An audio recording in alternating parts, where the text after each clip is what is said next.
Mama, we made it.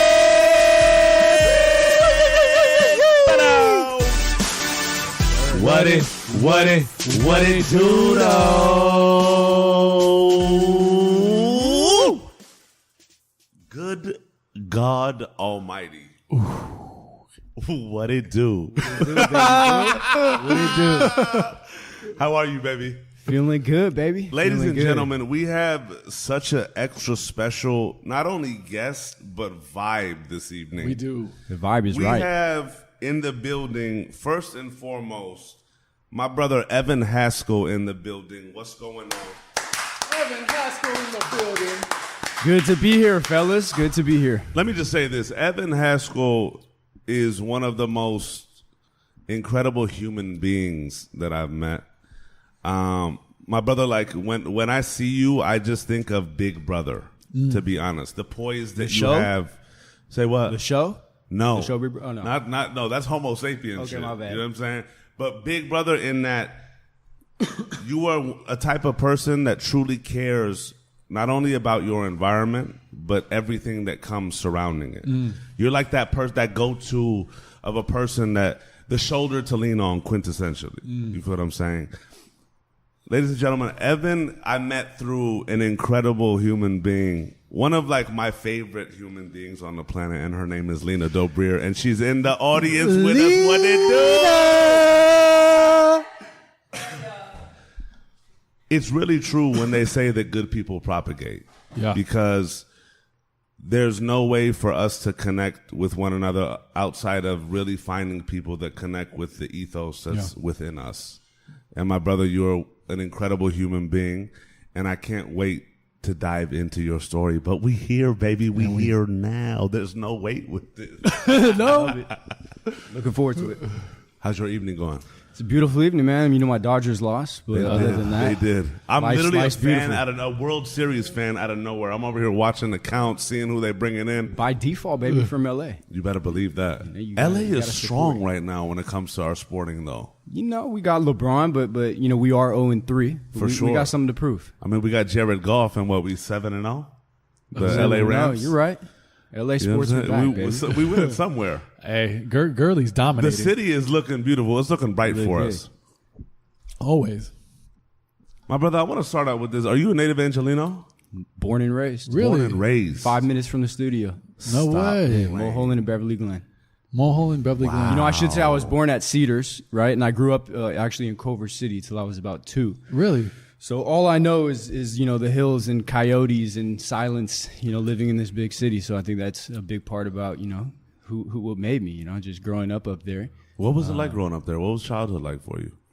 You know, childhood for me, especially like as a young adult, you know, one of my brothers, Dylan Feldman, 2 years older than me. You know, he was my next door neighbor, and you know, we grew up like hanging out in the hills of, you know, Upper Bel Air. You know, privileged people, but not like Fresh Prince, but, you know, still like growing up in the hills and, you know, making coyote traps and just being curious kids that were enjoying the outdoors. And I think, you know, living in a concrete city like LA, just to have the ability to grow up, you know, in the hills and not really being present or understanding what that means back then. I mean, you know, we were always outside, man, playing basketball, playing in the hills. So That's such an interesting dynamic, that actually thinking about the hills. And for people that haven't been to LA, it's the hills actually don't get the recognition or like the notice that the city does. You think of LA, you think of beaches, you think of the city, you think of Beverly Hills, but there's the Hollywood Hills and Bel Air and this mountainous backdrop. Yeah. That's a huge part of the city. That's actually a completely different lifestyle. I grew up here my whole life. The most time I've spent in the hills is like just going over to Studio City on Coldwater, you know? Yeah, I mean, there's a real silence up there, you know, especially at night. Obviously, growing up off of Beverly Glen, it's busy with cars, you know, rush hour and whatnot. But come nightfall, it's, you know, it's literally coyotes and owls. Literally. You know, like for real. Like I'm talking like packs of 30. Although someone used to tell me, like, Really? you know, if it sounds like it's 30, it's really 2. But like I've with my own eyes seen, you know, packs of between 6 and 10 in my neighborhood just walking through. So Are coyotes like, my experience with coyotes have Like, I used to be scared, and then somebody told me they're more like scared of you than anything, and just to kind of like flex on them. I mean, look, I'm not out there flexing on coyotes. Yeah, I haven't done the flex yet. We need to call the coyote whisperer. I haven't done the flex yet, but from your experience.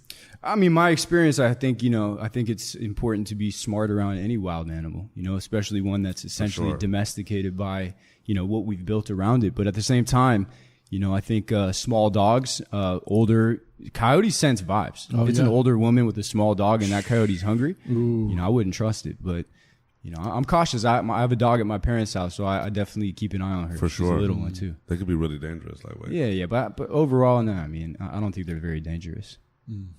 Don't go up and pet it, though. Let me ask you this: as you were growing up, did you realize it was a privileged home, or was it more of just childhood? Because I feel like a lot of us, especially kids in general, don't really know. It's like when we're young, don't really know like poverty and luxury and types of things like this, and it's more like we're just kids living. Was that ever a factor for you, or was it just like you were a young kid living and like you ended up realizing that it was privilege? I mean, I think it took me a long time to realize, like really into my almost early to mid 20s to realize how privileged I was. When you're growing up, it's kind of all you know. You meet people that kind of move all over the country or the world. Maybe your father or your mother was in the military. I had a steady home, and it's really all that I knew, and I definitely didn't appreciate that privilege growing up, but it's all I knew. For sure. You have brothers or sisters? I have 2 younger brothers. So you're the oldest? I'm the oldest. Yeah, and that always, that plays a big factor, in my story, just, being an older brother. The guardian, bro. You have to be. You have to be a role model. Yeah. That's interesting because you don't have brothers and sisters. No. Yeah, I'm a middle child. That's interesting though, to be a role model like that. Did you? What's the age difference between you and your brothers? So it's 5 years. So my middle brother, his name is Skylar. He's 5 years younger than me, and he's about 3 years out of college. He went to U of A, and then 5 years apart from Skylar. So 10 years for me. I have Ryan, who's a junior at Indiana. Oh, wow. So, really, like, my brothers were my greatest gift. Like, I enjoy being the older brother and being able to experience life and live and learn and fail and try and guide them, in a way that's brotherly and, allow them to kind of make their own mistakes. But really, like, I've been there. Like all the things that my brothers are experiencing right now, they think that, they're the only ones to experience it. But I've been there, whether I say it or not. So it's nice to be a role model and a, father-like type figure to these kids. It's really interesting for me when I think about looking back on childhood and just parents and the wisdom or life experience, let's say, that they put upon us. And how when we're kids, we really kind of brush that off. Like when you think about lessons that try to be taught or advice or just like warnings that parents give throughout stages in all of our lives, we're kind of like really not receptive to them. We want to be on our own. We want to be independent. But as we grow older, we look back on that and we realize 90% of what our parents were saying rings true. And then they've been there too. They've been there too. And then we get to an age where we're starting to like impart wisdom on the younger generation or like yourself, your younger brothers.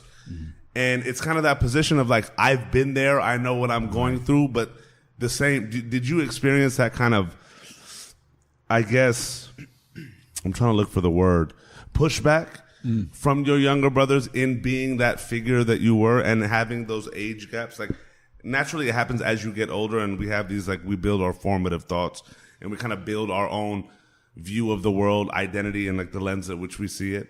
But did you kind of experience that in which, like, imparting your wisdom on your younger brothers, was that, were they receptive to that, or was it more of, like, a battle to kind of just establish that it's not, I'm not trying to dominate you, nor am I trying to tell you how to live, but it's more so like, I'm just trying to guide you from where I've been? Yeah, I mean, well, put it this way. This is something that I continue to do with both of my brothers. I'm still here, and this is a process that will be forever. And I learn from them as well.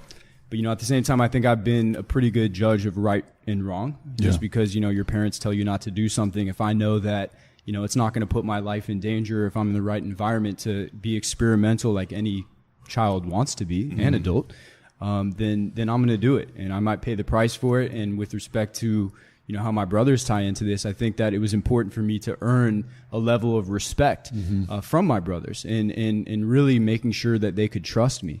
And I think that my brothers can trust me. They can tell me things that they probably wouldn't tell my parents. And for that, I feel lucky because, it allows me to keep a close eye on them as somebody who loves them and, feels a responsibility to, help them grow. For sure. Where'd you get that, though? Was that instilled by your parents or your father?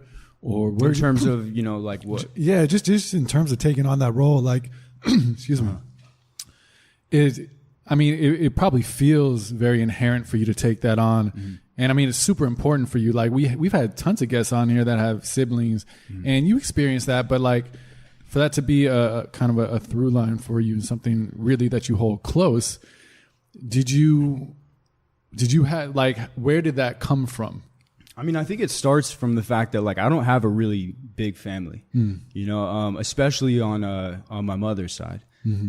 Sorry, my dad's side is a big extended family, but he really only has one sister. And my mom, she has a brother, and it's a small family. So when it comes to my house, it was family first. And I think because of the way that my parents raised us, just to know that my brothers would come to me outside of when they would go to mom and dad, I knew that automatically I had a level of trust with them that maybe they didn't have with mom and dad. It was for sure parenting, it's just the way that they raised them. But I think that the responsibility obviously grew as I got a little bit older, but I just loved my brothers. Like, I think it's funny, like when I was in, I guess my youngest brother, my mom, it was one of my like Christmas gifts, right? She said, you're having a baby brother. And I, till this day, that was one of the most powerful moments to know that like life is coming. And I already have a brother, Skylar, who, me and Skylar shared a room together, and we would play games like any, siblings would, but just to know that there was another one coming, it was a powerful moment. That's incredible. What was the home like for you guys, like especially in your youth? Like naturally, as years progress, you had additions to the family, but like take me into just kind of like your home and how you guys interacted with your parents and what life was like within the home. Yeah. So, when I was really young and I didn't have a middle brother, Skylar, I think I really just followed Pops around. He would be out there pushing the lawnmower in the backyard and I was just following my dad. And, he would be in the garage hammering and doing crazy stuff. And I was always, intrigued by just the manly things that Pops was doing running the household. Sure. And I think, when my middle brother, Skylar was born and we started kind of growing up, I'm around 10 years old now, 12. I don't know, how old are we at that age? That's like, I'm really bad with that, by the way. No worries. What do you mean, like when you're 12, you're in like give me a perspective. Sixth grade. Sixth grade. Yeah. Sixth grade. Yeah. So we were we shared a room. We slept in our little twin beds, and we would stay up 2 hours every night on a school night, just playing games like who could get to mom and dad's door, without waking them up, just stuff like that. So back to the original question. What exactly was that? It was just more like how was the home vibe for you? Like I want to say like interactions with your parents and kind of like what that environment was like. Because I feel like, and correct me if I'm wrong, I feel like there's a beautiful patriarchy being built within the confines of your family, and naturally you have to also have a strong mother that holds it together, right? And just seeing you and seeing this type of love for the family unit, respect for how much that means, it has to have come from the home, right? Like it blossoms from that because like our parents instill in us the values, and then you kind of like really tagging along with Pops and loving that like that element of things. When you have a younger brother come along, I feel like naturally it kind of like hits inside your head, like now I'm going to be able to show this little one the ropes. Well, it was like, he was on my team, right? Yeah. So, and at the end of the day, mom is she. I mean, my mom loves us so much, but like, you know, there's different types of love, right? And For like, sure. she was the type of mother that would enforce that 12 a.m. curfew. You know, so as I got a little bit older, maybe I got my license. Now I'm 16 years old. You know, that curfew, looking back when I raised my kids, was semi-dangerous because driving, you know, that fast on Mulholland as a 16-year-old ain't safe. But like, you know, I wanted to maximize my time with my friends. So if it was a 10-minute drive to get home, like I was making that in 2. So like I put myself in risk, and you know, that's just who 16-year-olds for the most part are. Yeah, it's dangerous. But you know, me and my brothers, we were all in the same team, and you know, it's just, you always got to learn from your parents, right? For sure. In terms of parenting and how we're going to raise our own children. Yeah. It was a different type of love. A lot of phone calls, a lot of texts till this day. And I understand that now. Back in the day when you're young, it's annoying. You don't appreciate that. Yeah. You don't even appreciate it, but it's annoying. For sure it is. And I feel bad, but like, we're kids. What we're supposed to know. I mean, Absolutely. You don't know any better. Yeah. What type of kid were you? Did you like school, like athletics, art, like especially in your like elementary years, I want to say? I never really liked school. Okay. I liked the social element of school. I loved my friends. I was always the class clown. You know, that was my identity really through high school. I remember like my 5th grade class, it was just like the most legendary 5th grade class of all time. You know, like when we read that roster on the first day of school, it was like, man, I love reading those. It's about to go down. Yeah. You know, and like everyone that I'm still very close friends with a lot of those people. If you talk about that 5th grade class, everyone knows it was lit. It was a good time. Elaborate. It was a great 5th grade year. Delve in that, bro. We're talking about like, you know, people that I've gone from kindergarten now to 5th grade. This is our last year of public elementary school, and to know that we were all in the same class, you know, being the social kid that I was, it was just fun for me. You know, like I was never really a good student, even through high school, but at least elementary years, you know, it was always about the social life for me. For sure. Did you ever play sports? Were you into like the arts? Was there anything else that was driving you or pulling you? Huge athlete, and I think that's something that's still part of my identity. I love sports. I played soccer, baseball, basketball. I think baseball was really my sport. Number one, because my dad's a huge Dodger fan, so he raised me on baseball, and you know, he was my coach of all my teams. Yeah. You know, I played over here at Cheviot Hills, AYSO, you know, turkey tournaments and all-star teams, and I was the MVP of my baseball team. You know, athletics was always, aside from the social element of school, was why I really enjoyed, you know, elementary school, junior high, and high school. I mean, it was all about the sports, and for sure. It really helps in developing your identity too. It does, and I mean, I think I have a competitive nature because of, you know, you're talking about the 10,000 hour rule. Like I've played more than 10,000 hours of sports, and you know, that competitive side is not only on the athletic aspect, but you know, in life. Like I'm a competitive person, and sometimes I need to hold that back. In social situations. That's actually an interesting thing, just in looking at sports like that, of putting in your 10,000 hours of competitiveness. I've actually never heard that perspective before.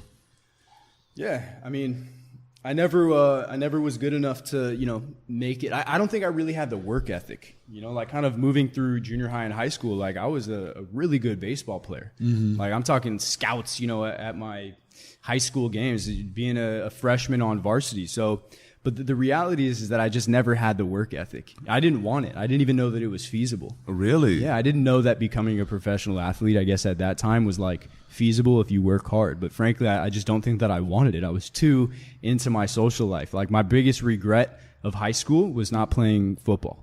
Right? Like I'm a big dude. I'm a quarterback. I could throw a football. I'm a wide receiver, whatever. But I never played. And it was really because football was that one sport that you would have to show up at like summer practices. Yeah, the 2 days. I just in the morning, after school. I just wasn't with it. Yeah, man. For sure. So it is a regret. I mean, looking back, I cannot play Pop Warner football anymore, whatever you call it, you know, tackle football. I can't do that. That's something that I'll never have the opportunity to do again. I mean, and I don't regret very much, but, you know, when you're talking about things that are truly once in a lifetime, putting on a helmet and, you know, playing tackle football, that is a once in a lifetime opportunity. I'm sure of that. I can't even touch my knees right now.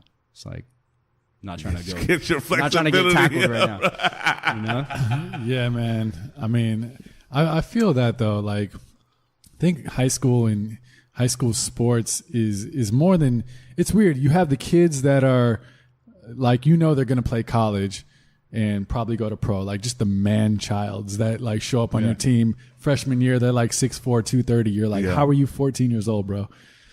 But for the rest of us, it's just more of like that experience you're talking about. And do you think, like, when you say you weren't a hard worker, was that just in general, or are you relating that to like the professional like status versus? I mean, it sounds like you were a really good player, and you had, your competitiveness probably drove you to still excel. Because like I want to identify a lot of times we talk about just work ethic in general and what that really means. I mean, for you, how do you identify work ethic? So, I mean, number one, the role model in my life that has a stronger work ethic than really anyone that I know is my dad. So when I talk about, working hard as it relates to sports, I'm talking about what I know hard work to be today as a 29-year-old. Back then, sure, I was showing up to practice, I was running my lines like everybody else, but that's not hard work. No. That's not how you become great at anyone. Everyone's doing that anyway on my team. So I guess I just I didn't know what hard work was back then. I didn't really have the vision to want to go pro. If I wanted to go pro, it was never brought down to you by your dad of like, son, being that he was the coach of a lot of your teams, like, son, get after it, like, put the hammer down. Looking back, I mean, I don't think my dad and I ever even had conversations, despite the fact that he was, always my coach and always training me. But it was like, for what? We never talked about the idea that I could really go pro one day. Like, sure. I believe that is a feasible, if that's what you want. You see a lot of parents kind of taking their kids and trying to mold them to be a pro athlete. Prophecy type. Yeah, I mean, but look, at the end of the day, if my dad was that type of father figure, and this is why I, looking back, appreciate him, he never forced me to do anything. That's beautiful. You know what I mean? And had he wanted me to work harder, he probably would have raised me differently. But this is why my dad is who he is. For sure. He's a great man for it. And I don't regret anything. Were you able to openly communicate with your parents as you kind of like became that vessel for your brothers? Did you have that with your parents as well? I didn't. No. I didn't. I think my parents were relatively strict. They have a definition of success. I think that as I've gotten older, it's a lot easier to tell them, the things that I did back in junior high and high school. But, the line of communication back then was always blurred. I never wanted them to know the reality because I was maybe fearful of sort of their response. So I had to do what I did and learn on my own. Got it. How do you think that affected you kind of like in your like teenage years? Was it always a fight for you to kind of just like be able to throw a guys out, or what we like to call in this day and age the finesse out, right? Did it kind of like weigh on you, or was it just something of like your normal childhood? Like, let's just go through the motions. I mean, I think that it allowed me to make conscious decisions of when I would discuss certain things with my parents and when I would just take my own path. Like I said, I've always been a relatively good judge of right and wrong. I'm never going to make decisions that would put my life in danger. When we're talking about the experimental stage of high school with drugs and parties and everything that comes with it, I mean, I was experimental, no doubt, but those types of things, it wouldn't come to my parents. It's just that's not for sure. It's not where the parents came. We had to shield them from themselves there. It wasn't shield them from us, but it was just shield them from themselves. Even grade wise, like in high school, the reality is I was like a 2.3 student. Guy. Really? I didn't stop playing. Yeah. Wow. I was probably the worst student academically in my small high school. Why was that? Really? Why? Because number one, so I went to public school until 6th grade. Where'd you go to school? So I went to a small public school called Warner Avenue. Oh yeah, and then, right in Westwood. Right here? Yeah, right in Westwood. Yeah. And then there was a gap year because private schools in LA they start at like 7th grade, and like it's a crazy process, man. You got to do interviews, take tests. Like so, I applied to like 4 private schools, but I didn't even know I was too young. Sure, I didn't know what I was doing. My parents were just pushing me there, like Crossroads and Windward, whatever. So I was doing these, sitting here in interviews, like not having read a book, and I'm just like, I read Harry Potter. It was a great book. But look, I got into 1 out of 4 schools. And, I know from going from a school like Paul Revere, which was a charter school, like that was the first year of my life where like I really got exposed to like the real public school life here in LA. Like a mix of inner city school, or inner city kids. We had fights like every single week. Yeah. Gang stuff, drugs. Like it was real. And Dylan was still one of my closest friends. He was the 8th grader. I was the 6th grader. So like I had a pass. I was hanging out with only 8th graders. Everyone was older than me. But like looking back, even just Dylan, he's a role model in my life because I always looked up to Dylan. Like Dylan, everything that Dylan was doing, right? In 2 years, I would be doing it. And this just was a trend that continued on. And I taught him how to cook. He's a chef right now. He's a boss. But I taught him how to make a quesadilla. He'll put that on record. But you ignited the seed. It's a fact, man. But, I still look up to Dylan. And like I said, he was my next door neighbor. But I think moving from an L.A. public school into Campbell Hall, which is a pretty rigorous private school. Yeah. That was a crazy transition, because now it was like, all right, you're wearing a uniform Monday through Thursday of every week. Yeah. The academic curriculum is a whole nother level. Stringent as fuck, I bet. It was tough. It was tough. The amount of work that was, I got suspended my first week of getting to Campbell Hall because I had a test and I just decided that I wasn't going to take that test. I was going to go to study hall. So like, of course, like the principal or whatever walks in the study hall, like, Evan, what are you doing? And I was like, I don't know. I'm just in study hall, right? Like I didn't really have an excuse, but like we used to ditch class in 6th grade. That's just what we did. We used to go off campus. There was no enforcement. And now I'm at this private school and they're like, look, you can't do that. I made up every excuse in the book, but like adjusting to that, environment was difficult for me. Did you lash out because of that? Like, did you kind of feel like it was unnecessary? What was going through your head? I felt different because, my middle school days, Lena was at Paul Revere. Like, it was just it was a very different environment, not just academically, but even socially. Socially, for the sure. Music that we listened to. Like, I came in wearing like XXL white tees because I grew up on Eminem. And I show up at this little, rich private school. Mind you, my parents are, to this day, still working. Like we were, at least when you look at that school, at the bottom of the totem pole in terms of wealth. So like I came here dressed like, a young Eminem and like I wasn't exactly fitting in. You know what I mean? Like it might have been a white polo, but it was a white polo. So it was tough to adjust. And, and like name calling and what was that culture shock for you? Like, what was it like dealing with that? Like, I get it. To be honest, like, I was you. Like, I'm over here in, like, the platinum FUBUs. Like, coming from... Yeah. I literally came from junior high in Woodland Hills. Yeah. Went to Orange County. I'm over here wearing platinum FUBU, Outcast, Vocal. Like, bro, why are you trying to be black? And blah, blah, blah, blah, right, and blah, blah, blah, blah. What was that like dealing with that?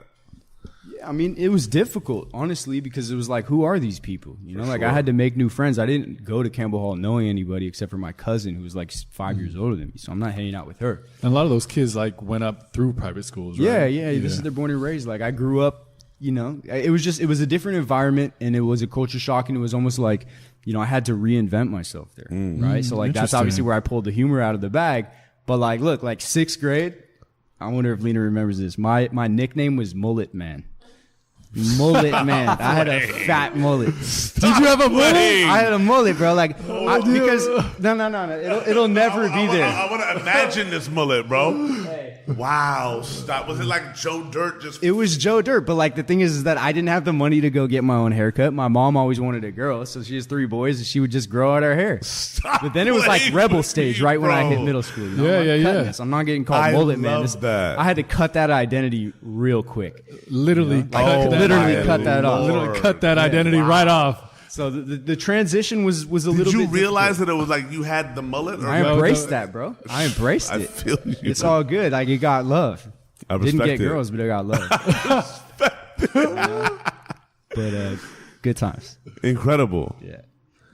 Did you feel like that? Like, talk to me about that adjustment, because I feel like, and especially like in that like 6th through, I want to say 9th, 10th grade, like those are very formative years, Big right? time, bro. And to be thrown into an environment where you're just outside of your comfort zone, it's really like kill or be killed, right? Like, and especially going into an environment where you have far more freedoms and it's far more like diverse, and then you kind of run into like a proper scenario, especially from somebody that's way more focused on the social element than they are on the school. I'm sure in your parents' mind, they're like, all right, we're going to send them to a great private school. We're going to get them the greatest education. But in your mind, you're like, bro, like, I'm in Pleasantville. What the fuck's going on? I mean, look, it's something that took years of adjusting. I forged many slips in my junior high days. I got my dad's signature down to a science. And I got caught on like the 30th try. I feel you. But, no, I mean, I think that I turned to the only thing that I knew, and that was just my social skills. So, like, I started to align myself with good people, became friends with the other jocks, and, I just kind of latched onto that. I was never, it's, as we'll find out a little bit later, through my college years, I never really, I was always capable. I mean, I think that I'm pretty book smart if I want to be. Anyone can be book smart. You just sit down and read the books and put in the time. But I never wanted to put in the time. Yeah, a lot of it was because of my social life. I wanted to go home and skateboard on the block with my people, or play basketball. Yeah. But I mean, I made good friends, and again, I started to kind of reinvent myself, as everybody does for in sure, life, going through school. Did you ever have anything like that you wanted to be when you grew up? Just that thing that all kids have, like, what do you want to be did you have like an aspiration or something that you saw yourself as, or something that was driving you? So, I mean, like going back to the days growing up in Culver City when I was 2 years old with my dad, he was pushing around that lawnmower. I want to be a gardener. I want to be a gardener. Like the way that he took care of that lawn, that pride that I saw, in trimming whatever the tree. Like, I want to be a gardener. But then, like, the garbage man like would drive by, and he was a legend. He drove this big truck. This ain't a lawnmower. Shout out to the legend. Then I wanted to be a garbage man. Like when I was young, I would jump out of bed at 6 a.m. to go look at the garbage truck outside of my window. Stop playing. I mean, that's incredible. I like love big that. trucks. Yeah, man. I like big that's trucks. incredible.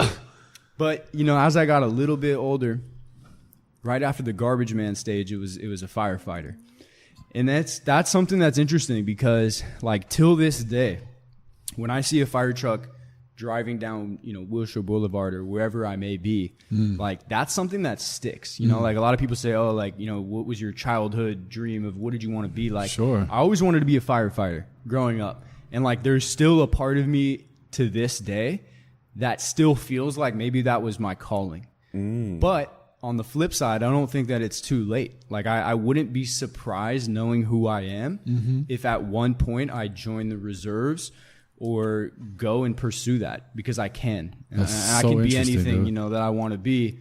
I've chosen my path right now, but definitely a firefighter. I love fire trucks, respect, firefighters, and it was always a cool job. Bro, that's incredible. That's because that's literally the thing you think of, like as a kid. Like, what do you want to be when you grow up? You say like a firefighter. For sure. It's one of those like, and we just haven't heard that something like that on this podcast. It's always been like whether it's a musician or an artist or a firefighter is just like. For something, sure. I feel every kid goes through their life wanting to be that from a purely like child's mind perspective. For real, the firefighter fits. Right. Outside of that, you start getting like the doctors, lawyers, all that. But that's like where the parental influences start coming in. And so, but the firefighter is one of those like quintessentially like as a kid, you're just like, wow, that's a hero, dude. Exactly. Hero. Man, like that's a legend. Yeah, I had all these fire trucks like growing up. I remember I had an entire collection, and it's like it's so interesting that you say that, man. It's just a unique perspective that like we just haven't heard yet. And I still respect these people. I mean, there was like a car, on my street the other day on fire, and like I walked up to the fire, and like these firefighters, they were going up to a burning car. I'm thinking like, damn, the gas tank might explode. This doesn't look real. Like this doesn't look safe. So I asked the firefighter, I was like, how do you guys know that gas tank's not about to blow? Like, these guys had their face in the engine. He's like, no, the gas tank doesn't explode. That's just a myth. Wow. So, like, I'm learning from them. And, like, I appreciate that knowledge. For sure. And one day, like I said, maybe that'll be me. I love that. As you were getting, from high school and as college is approaching, I always feel that that's like a very interesting time, for a kid because things kind of get serious. Like you start taking the SATs or you start thinking about like your friends are applying to schools. You have to kind of think about, okay, what school am I going to? And you have to make these decisions, real decisions that are going to affect your future. Where was your mind at during that time as you're starting to think about your college and kind of the person you want to be? Back then, I knew I was in a bad position. Like, because... Just because your grade point? Yeah, my grades were horrible. Like, I would ditch basketball practice. Mom and dad are listening, but I would ditch and they know. Yeah. I would go home and steal the report card out of the mail before mom and dad got home so that I could buy myself another 2 weeks. Wow. Like, my grades were not good. I was not a good student. And mind you, I loved high school. I would press a button right now to go back. Because high school was the days, man. Like the partying. Sure. It's freedom too, bro. Straight freedom, no responsibilities. Yeah. Grade wise, it became real about my senior year because, when you go to a private school like that, a lot of these kids are getting admitted to great schools. And, my friends are getting into NYU and U of A and Oregon and big schools, like they're about to really ride out this college experience. So, I went and visited a few schools with my pops. But I didn't really have many options. And I knew, like, kind of senior year, second semester, while everyone was getting these acceptance letters, I'm sitting here like, I haven't gotten one. Wow. I got declined from, U of A. And the rumor is everyone gets into U of A. Shit, my grandfather's a donor at U of A. I still didn't get in. So I knew it was bad. I wasn't really nervous, and I never really get nervous. I don't really fear very much. I always had a plan. I was like, and I still believe that. Do whatever you want. There's non-traditional routes to get anywhere. So it was definitely a nerve-wracking time for me. Interesting. Well, so what was the outcome? So the outcome is that I was going to try and rely on my baseball career, right, and make that part of my identity. And mind you, when I was a junior in high school, that's when my baseball career took a little turn. I had a snowboarding accident in front of my brother, actually. What happened? I was up in Mammoth Mountain, and I rode this rail that was probably 15 feet. It was like, I was crazy back then. I would do anything. And the second time, that I did it, I wanted to pick up a little bit more speed because at the end of that rail, the first time, I kind of just dropped off. But I wanted some more speed. So I did it for my brother. Yeah, I wanted to fly off. Yeah. Fly off, You wanted the camera that you weren't like holding to like get some fly video though. I was trying to do it for the ESPN gram. outtakes. For the gram that wasn't existing back then. For the gram at 15 years. For that iPhone in the 2. future. No, it's probably like a Nokia back Motorola then. Razr, like Motorola Razr. Like a BlackBerry. Wrist camera. Yeah. But yeah, no, that second time, man, I just fell off, man, and basically busted both my rotator cuffs. Oh. So, my baseball career kind of changed that day because I was always good enough to get by. Yeah. But I was hurting deep down. And the type of person that I was, I didn't want to go get an MRI or go get any, I didn't want to go to physical therapy or anything. I just wanted to play through the pain. Yeah. I didn't. Why? I don't know, man. I really don't know. Looking back, I don't know. I really don't know. It was a pride thing. I didn't want to. I was always taught to just fight through pain, and not really show that. It was part of like, who I was. Like the people around me knew that I was hurting, but I didn't show it on my face. If I'm hurting right now, I don't exactly show it. Which, is not necessarily a good thing, especially if you're talking about, mental health or something. But from a physical level, my identity was to just go out there. I was a pitcher and get that person out, play through the pain, and don't be a baby about it. It's grit. Yeah. So, I mean, look, I didn't have the options, but back to the question, I was really just focused on kind of leveraging that. And I went to go play baseball at a school up in San Jose called San Jose State. Yep. That's wild. My mom went there. Yeah? Yeah, it's crazy. Spartans. Yeah, for sure. Yeah, but I mean, even there, I mean, this is D1 baseball. Yeah, man. I played with some good baseball players, but like everyone at the D1 level takes this shit real seriously. Yeah. So, I didn't really fit in, and I wasn't good enough.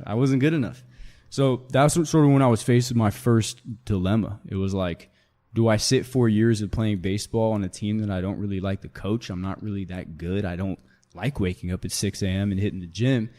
Or do I change my life right now and focus on getting straight A's and transfer out of there? Wow. Because there was a way, right? People go to city colleges, whatever. There is a way. You take the classes, you find the credits that are necessary to transfer, you get out of there. So I think it was a quick decision for me. A lot of that was driven by the fact that when I got to San Jose State, it was like going back to public school again. Nothing wrong with public school, but like I wasn't into the vibe of San Jose. For sure. Like I was miserable that first year of school. But you also knew it was do or die on you to change the course of your life at that point. This was my time. This was a do or die time. Very pivotal moment. This is a pivotal moment in my life.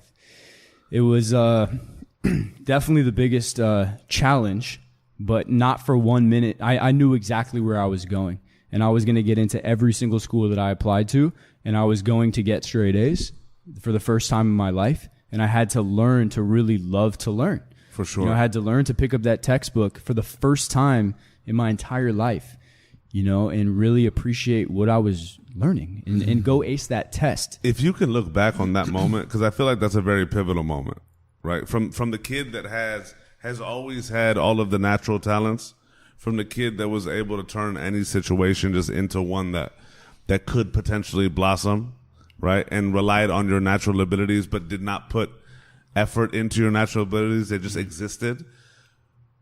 That moment in and of itself, like especially college, because that's like transition from young adulthood into real life. Like there's really no other like 4 years that could make that shift.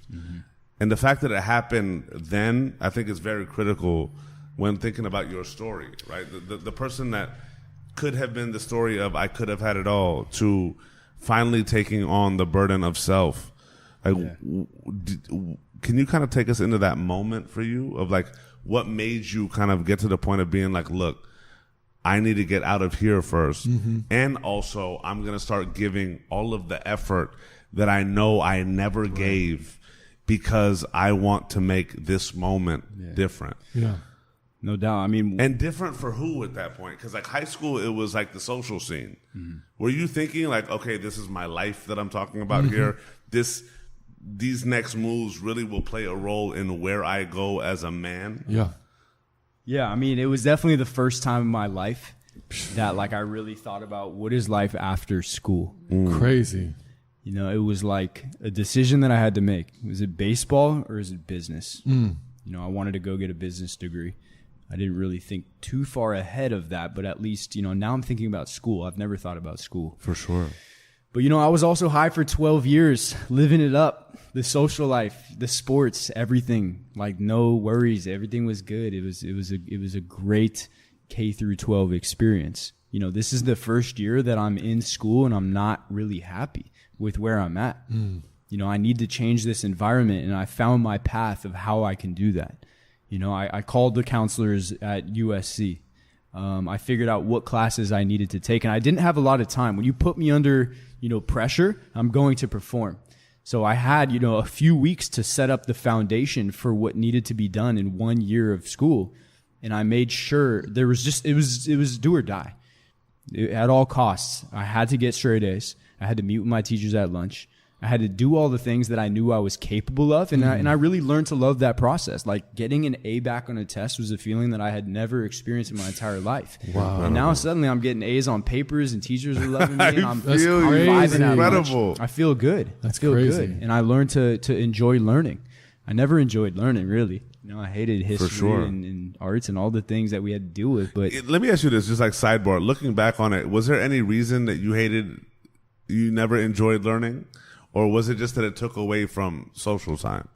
I was more interested, in messing with, you know, my homie across the room. Yeah. You know, in every year of my For sure. high school, whatever. For I was the class clown. That was my identity. Absolutely. I didn't care what the teacher was talking about. I had no interest at all. Yeah.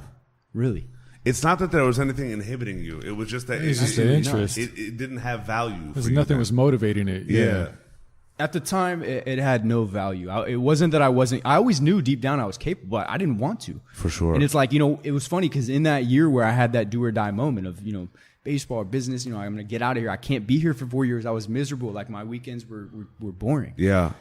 You know, it was just like I said, it was It's just crazy a real when moment in my life. the luxury of want turns into a necessity. It was a necessity. It's crazy actually too, like how, you know, you think happiness guides you, right? It's actually unhappiness guides you. For sure. You know, and you know, I'm just so interested when people, like you were saying, Noosh, when people come to that point where they have to make a change, and how long do you endure the unhappiness until you get to that point? Like what are you going through? Are you saying like, well, I'm unhappy, but you know, at least I'm in college and I'll just ride this out and I'll just tough it out. Yeah. What drives you to actually make that shift? Because that shift, one, nothing's guaranteed. Even if you could try, you could get all A's, you could do all those things, and still things can't go your way. Right. It's still a risk, and that's also jumping into an unknown, you know, and saying I need to make a change. That change isn't guaranteed going to give you the path you want either. Right. And I feel like there's been so many times just in my life and people I know where it can just be easier to stay kind of in your current environment, just because that's even though it's bad, at least you know what to expect. Mm-hmm. I mean, not for 1 minute did I ever think that this plan wasn't going to work. You know, like, and frankly, although I was relatively bored, you know, I mean, I made some great friends. And that was a fucking blessing. It was a blessing. Yeah, because I was spending my weekends like studying. Blessing, like I got to get out of here every day. It was like looking in the mirror, like get the fuck out of here. I can't do this. I'm not doing this for more than a year at all costs. But you know, I really found fulfillment in proving to myself that I was capable. The process, The process. I love the process to this day, and anything that I do, the process is what it's all about. Yeah, you know? man, For sure. You know, I knew where I was going, and I executed flawlessly. I love that. And to be honest, like I actually look back at your story, like just look back at this moment, and it was a fucking blessing. For real. That there was no way that you could finesse a good time or a quality of living where you were at. No. Because had you been able to, it would have just been the same trip. Totally. Had you gone into U of A or Arizona State, like it would have been like, all right, cool, we made it in here, let's party. And what's interesting too is like you're also playing baseball though, something you've actually your whole life you've loved and been good at. I did quit early on. Like the first 2 weeks of school is really when I made the decision where I'm not playing baseball. You know, I'm going to go and focus on my academics and get out of here. Which is wild because like if you look quote unquote like historically what you've done and what brought you that, like you were great at playing baseball. You went there, you played baseball.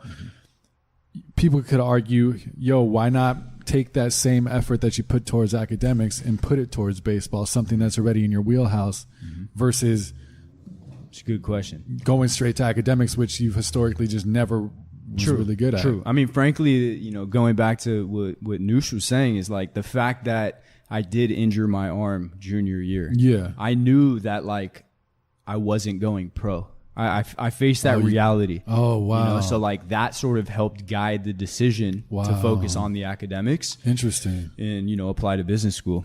So I think I applied to, 4 schools, LMU, USC, San Diego, and, one other. And, getting those letters of acceptance, mind you, I my report card, that was something that, although I spent years of my life hiding them from my parents, it was literally a Christmas gift one year to them. God. And they were so proud, like having your parents be proud of you academically when for 12 years of your life, they've never been happy in that sense. It made me feel really good. Making mom and dad proud is a great feeling. Did that change your identity? Just your relationship with the academic world? I think that it changed the relationship with myself. you know, because it was the first time in my life that like I proved to me that I could do anything that I want. And not only could I do anything that I want, you know, there is not one path to any place that you want to go. There's many. You know, I'm till this day, I'm all about non-traditional paths. And everyone that I mentor or advise, my brothers, there's not one path. Take the non-traditional path because it's quicker and you'll learn more. Yeah, it's interesting because that's such a special thing to embrace.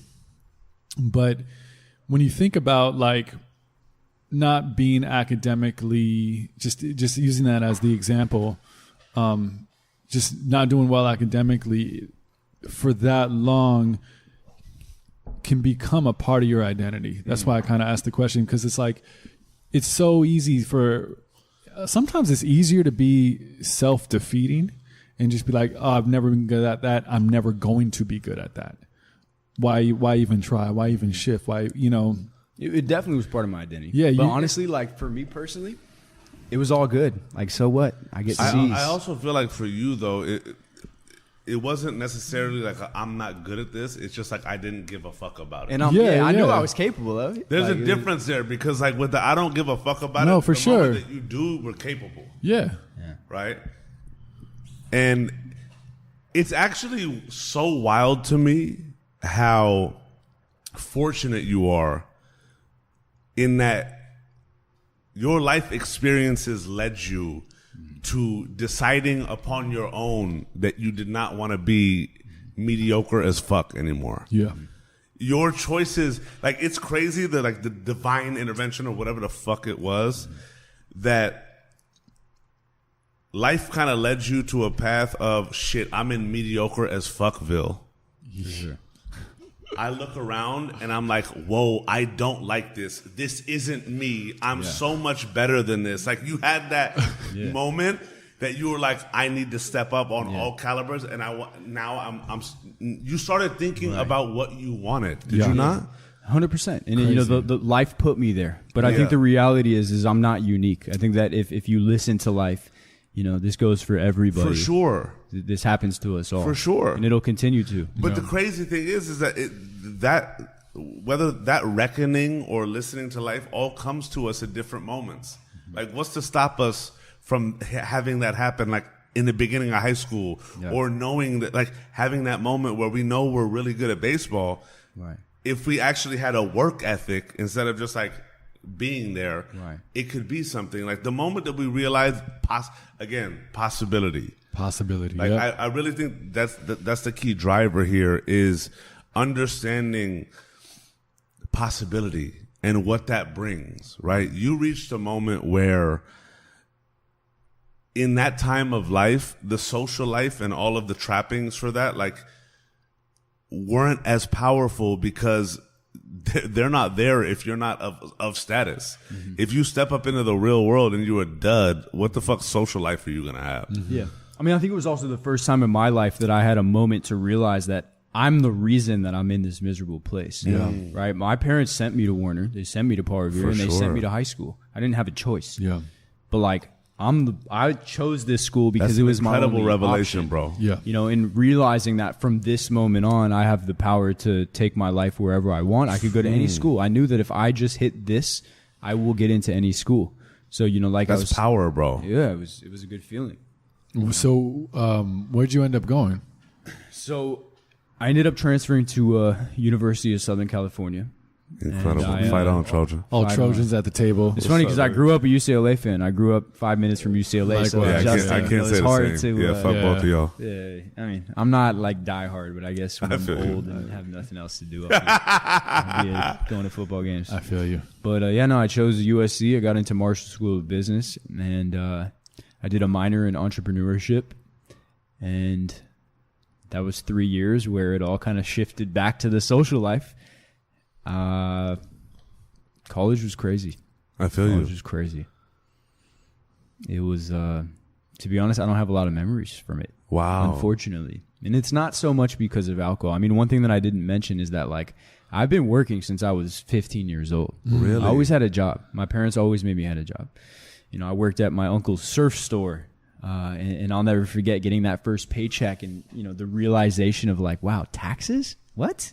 I'm making $9 an hour and you're about to take 40% of this. It hurt. It hurt. You know, it's one thing to talk about taxes, but I was also like, you know, folding clothes at 15 years old and like picking up after people's shit. I'm not down with that. You know, and then I was like, you know, through, I guess, high school, I worked at Starbucks. Really? In my hood. Wow. In my hood.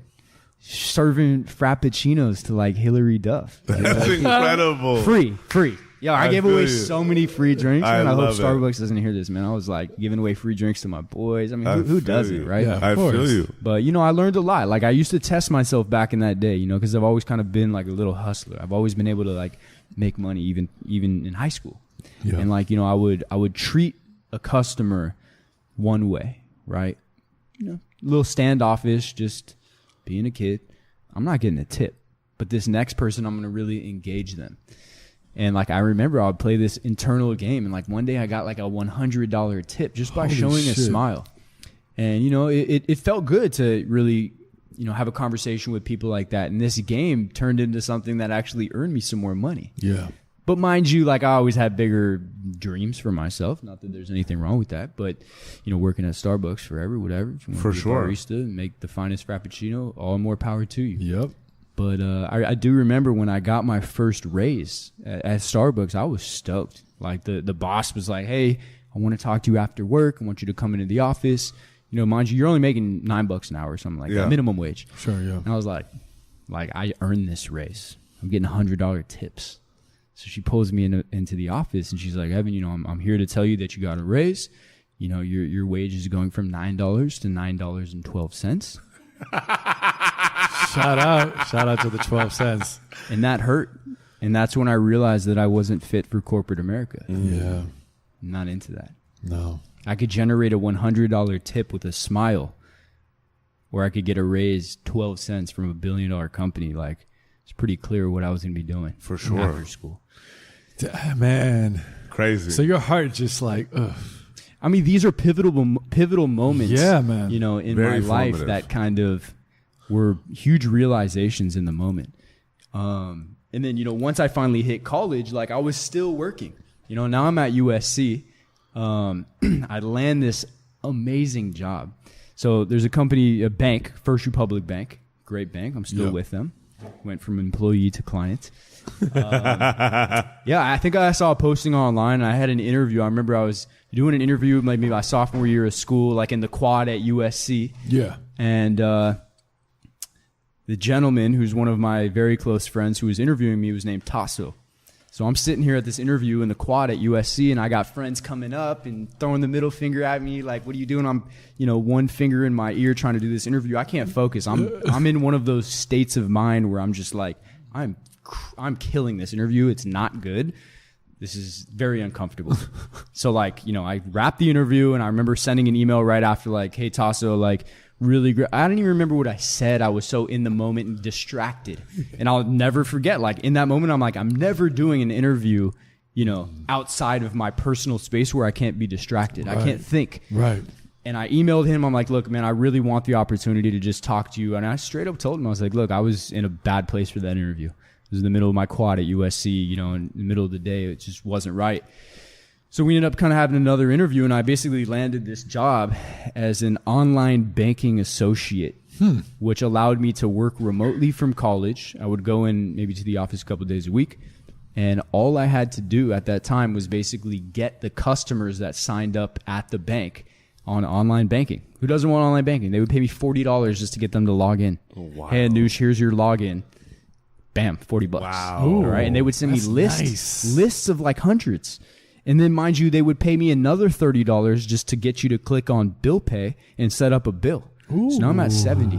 And then another $10 to get on an online statement. So, you know, you're talking about sending me, you know, I'm a relationship person. So I'm now in college, you know, getting work done, living the frat life, you know, enjoying everything, but also working. I'm starting to make more money than I ever have in my life, because they would list, you know, 250 clients that just signed up with the bank, and I would build relationships with bankers all over the city. And the bankers would get compensated too if I got their clients to go on online banking, all these services. And I was just good at it. So I would be riding my bike, closing, $80 deals. And all of a sudden, it just opened up a new avenue for me to enjoy my college experience in a different way. For sure. Yep. It was great. It's the best job ever. I held it for 3 years. I love it. Throughout college. That's amazing. It enabled me to do a lot. I love making it. that type of money. But like doing a good job. That's what it's all about. For sure. So you were in a fraternity in college? Yeah, I mean, I didn't even know what a fraternity was. Really? I luckily had a friend during rush week. If you guys know what that is, it's like the first week everyone goes and tests out houses. My buddy was like from Warner in my 5th grade class, Josh Tucker, legend. He was like, you should come, check out the frat. And I was like, all right, cool. And there's a bunch of dudes, and they told me that this is the place to be. If you want to really enjoy these next 3 years of college, you come join our house. This is where the social, mind you, USC's in the hood. For sure. There's not a lot to do around USC. Sure. For sure. So. And it's still like a commuter school. It's a commuter school. I was a computer. No. I was a commuter, and looking back, that wasn't the best thing. I could go home and get my laundry done at home. Right. But, and I appreciated being close to the fam. But, the social life, at least at USC, it revolved around fraternities. So for sure. My buddy Josh was like, you should come rush with us. And, the rest is history. Love it. Yeah. How was that experience for you? It was wild. At the end of the day, that's just what the social environment was at USC. For sure. Our parties revolved around, 500 people in our quad, and I would say that it was nice to be around that social scene, but I had an opportunity to work. I started to become the one person in the house that was waking up early to go into the office or close deals. I had the best job ever. I don't, when an opportunity that great comes into your life, you take it. And I wanted to capitalize on it. I didn't want to get fired or, whatever. I wanted to make as much money as I can. Yeah. Because I would also spend my weekends traveling. And that's sort of when my travel bug sort of kicked off in college. But, I was not like a super active, rah-rah, frat guy. I never wanted to be in a frat. I didn't like the, even through what's it called? Pledging. I was kind of the rebel. I was the one that they didn't like because I was like, what the fuck is this process? I'm not trying to do wall sits for an hour and chug milk and, do the things that frat guys do. But, I got through it. I got through it and I enjoyed Haskell, clean my room, bro. Exactly. No, it was terrible stuff, man. But I'm glad that I did it, and some of my best friends in life come from that frat at USC. For sure. That's crazy. Just to see you transform now into this business world and to see you went there for business. Mm-hmm. You're starting to work in the business environment in a bank. Yeah, in a bank. It's a corporate environment, man. Corporate dealing environment. With multimillionaires and sometimes driving to their houses. Yeah. And you enjoy getting paid for this work that's coming pretty easy to you. Right.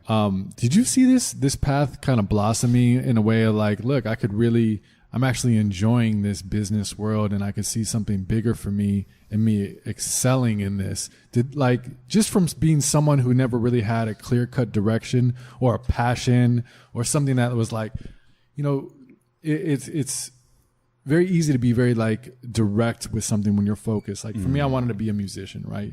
Just bam, that's every decision spawns from that. But now you're excelling in this world of business. One, did you enjoy that? And two, did this start opening up other ideas for kind of a future now? Yeah. I think that's when, my identity started to recreate itself, right? Because I was doing really well on the business end. I didn't know anyone that was, and I don't think money is necessarily always the metric in success, but as a college student who's loving the college experience, for sure, making money, being able to travel and do things that my, at least compared to my peers can't do, I felt pretty good about that. And when you combine that with the fact that I was in entrepreneurial classes and in that first year at San Jose State, I learned to love learning, and now I chose my major. Now I'm learning about business. I'm learning about entrepreneurship. I'm going into classes where, I'm looking at people that I want to be that guy. or that girl, whoever, the speaker was in the class. So you felt connected to it. I felt real connected. I mean, my favorite classes were really the ones where they would bring in individuals, that could share their personal experiences, because I'm like, wow, like they've been in my shoes before and I'm capable of doing what they can do, in my own way. So, the balance of working and doing well at what I was doing and in a genuine way. Like I said, it's not about money. It's the connections that I made with these customers and with the bankers who, like, I still, till this day, 10 years later, go into First Republic Bank in almost all the locations that are around my city in LA. And like, I know these people and they respect me because I treated their clients with respect and I did a good job for them. Yeah, there was a reward all over the place, but it was about being genuine and just being real, and I thrived in that environment. Being a relationship guy, were you actively seeking like mentorship or finding people that you can kind of look up to and broaden your horizons, if you will? Especially being being at USC. 100%. I mean, a lot of people talk about, the Trojan network. And while I was there, I didn't really even understand what that even meant. Yeah. I was like, it's not like I'm meeting these people. I'm like in the class talking to them. And as I got a little bit older, I understand what the Trojan network is. And I'm part of that network, right? I'm doing what I'm doing and my friends are doing what they're doing, and people are older, and it's a brand, and it's a real thing. But I mean, going back even to my high school days, although I was a bit of a partier and, would experiment with things back then, I was always the person, being the relationship guy that I am, to show face in front of my friends' parents, to make sure that, I earn their respect, right? Just, my friends might be here blackout drunk, acting a fool, and I might be just as drunk, but I'm going to look at them in the eyes. It might be cockeyed, but I'm looking at you in the eyes trying to earn your respect. Yeah. And I always did that. And that's how I built a really strong network even in my high school days. Going to a school like that, I was really fortunate to be around families, of hardworking parents. Private school ain't cheap. Talking like $50,000 a year. This is real. So, but all of these parents, they worked hard, and I saw that. And it was important for me, for my own identity to earn their respect and lean on them as mentors as I've gotten older, and I've continued to do that. I have some really strong mentors that I've known since, my middle school years, and they're simply parents of my friends. Yeah. What's interesting to me, man, as you're saying this, is like, we often have a narrative of what it's meant to struggle, right? And if you think of privileged people that grew up just like you, right? You grew up in the hills of LA, private school. So many people have, including all of us, like, you have a narrative already of like, oh, you're privileged, you got everything handed to you, you're not an underdog, you have none of this, right? You don't have to work for shit.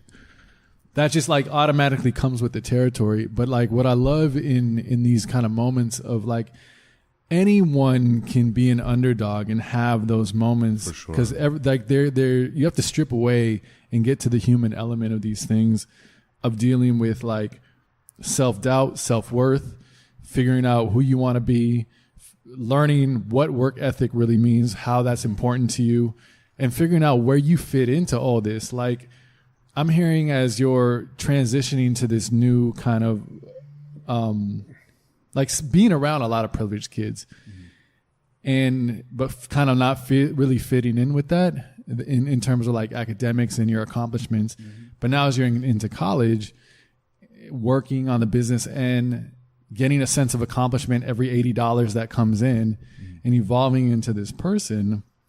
But there's still like an evolution with self that's so interesting, that's uncovering. I think that's something, whether you come from a privileged background or poverty, and just take the two sides, I think you can kind of strip away some of those things and get to the human element of what it means to like deal with yourself and deal with like, am I really good at something? What is that something? Can I be something? Can I have a future? Can I actually like learn from these people around me what it means to work hard, regardless of what my friends or family or all these things that, make the definition of what privilege is. You can still very, very, very well have all those things that connect you on that level, which I always like love to dive in when I hear about these things, especially for someone like you who, as you're talking about this, there's still a sense of like struggle coming from an unhappy place to a place of like evolving who you are. Right.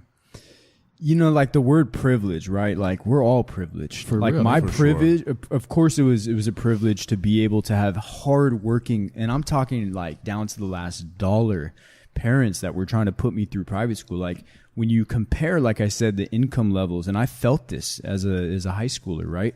We were on the bottom. Yeah. My parent, like I mean, my parents that would come home. I mean, there was arguments at the house. My parents were busting their ass just to put me through this. So like I was privileged in that sense, but I was also privileged to grow up in a city like Los Angeles, right? Which is a very diverse city, religiously, ethnically, culturally, racially. Yeah. You know, like I grew up with it all. Yeah. That was my privilege, right? And yeah, I mean, it's something that I always paid attention to growing up. My dad is the hardest worker, like I said, and you know, I love him to death.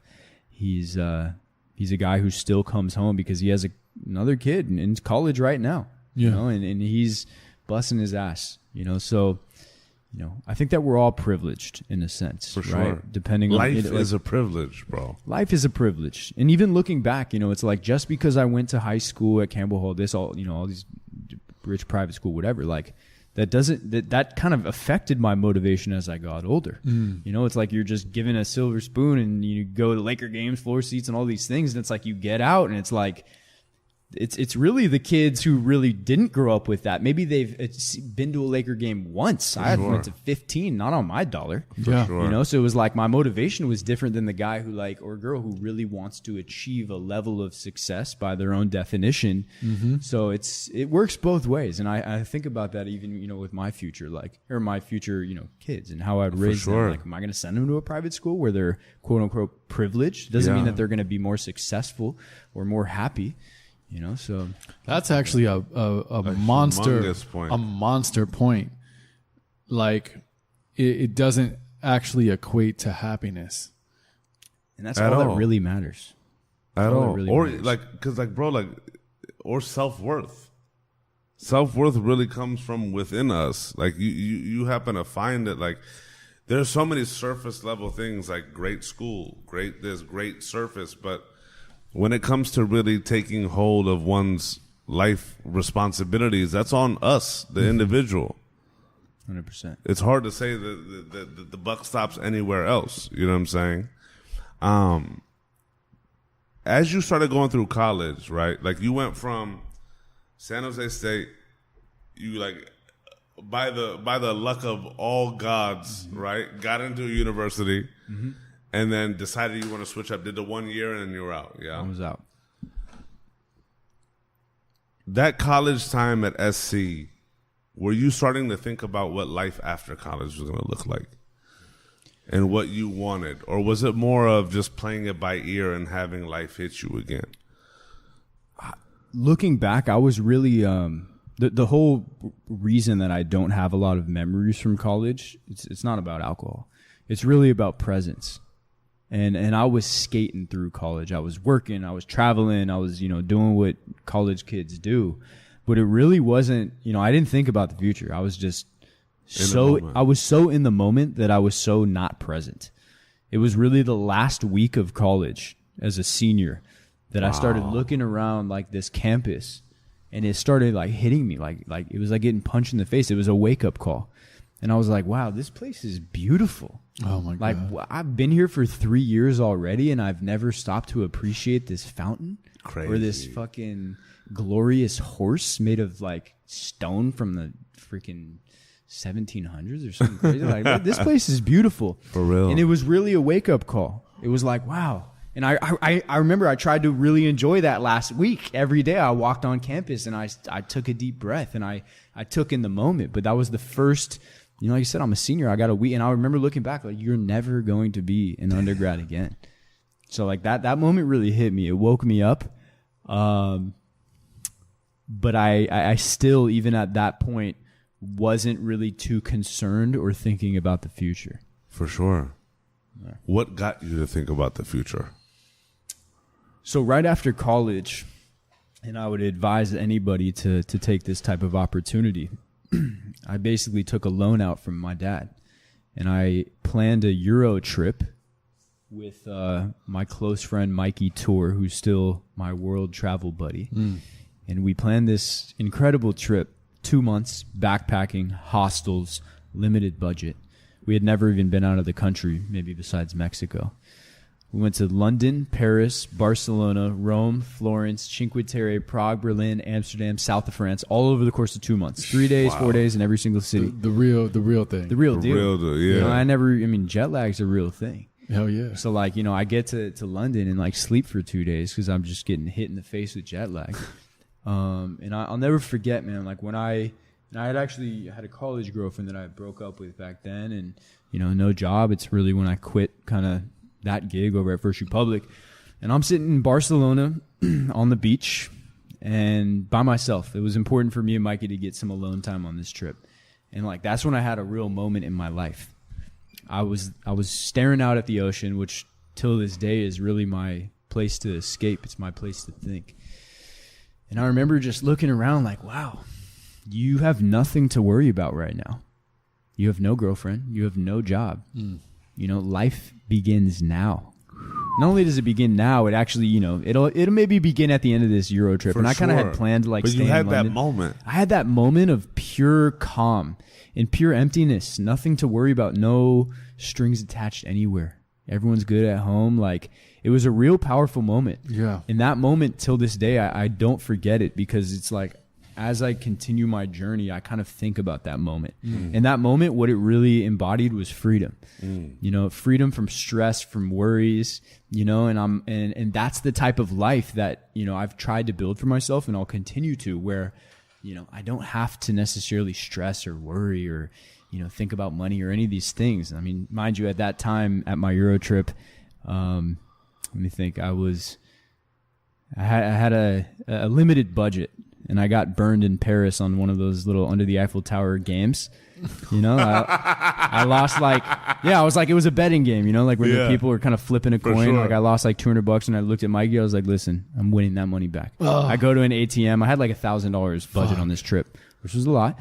But, you know, I literally went and took 200 out, lost that again.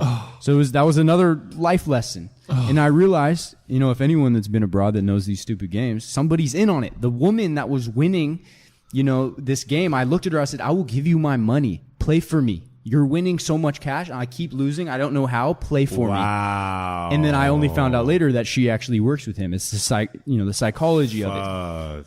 But, you know, lessons learned on that trip. But, you know, the greatest lesson was that feeling that I had in Barcelona of ultimate freedom. And, you know, I think about that a lot. Yeah, man. I actually, I had a similar feeling. I was in Israel and I was just got back. Great place. Oh, you went 2 weeks ago. I mean, a great place. I was in Tel Aviv, and shout out. And I was in Tel Aviv. And I was like in the middle of the ocean, just like looking at Jaffa. Yeah, exactly. And beautiful. Just staring at the sky in the middle, like just floating in the ocean, relaxing.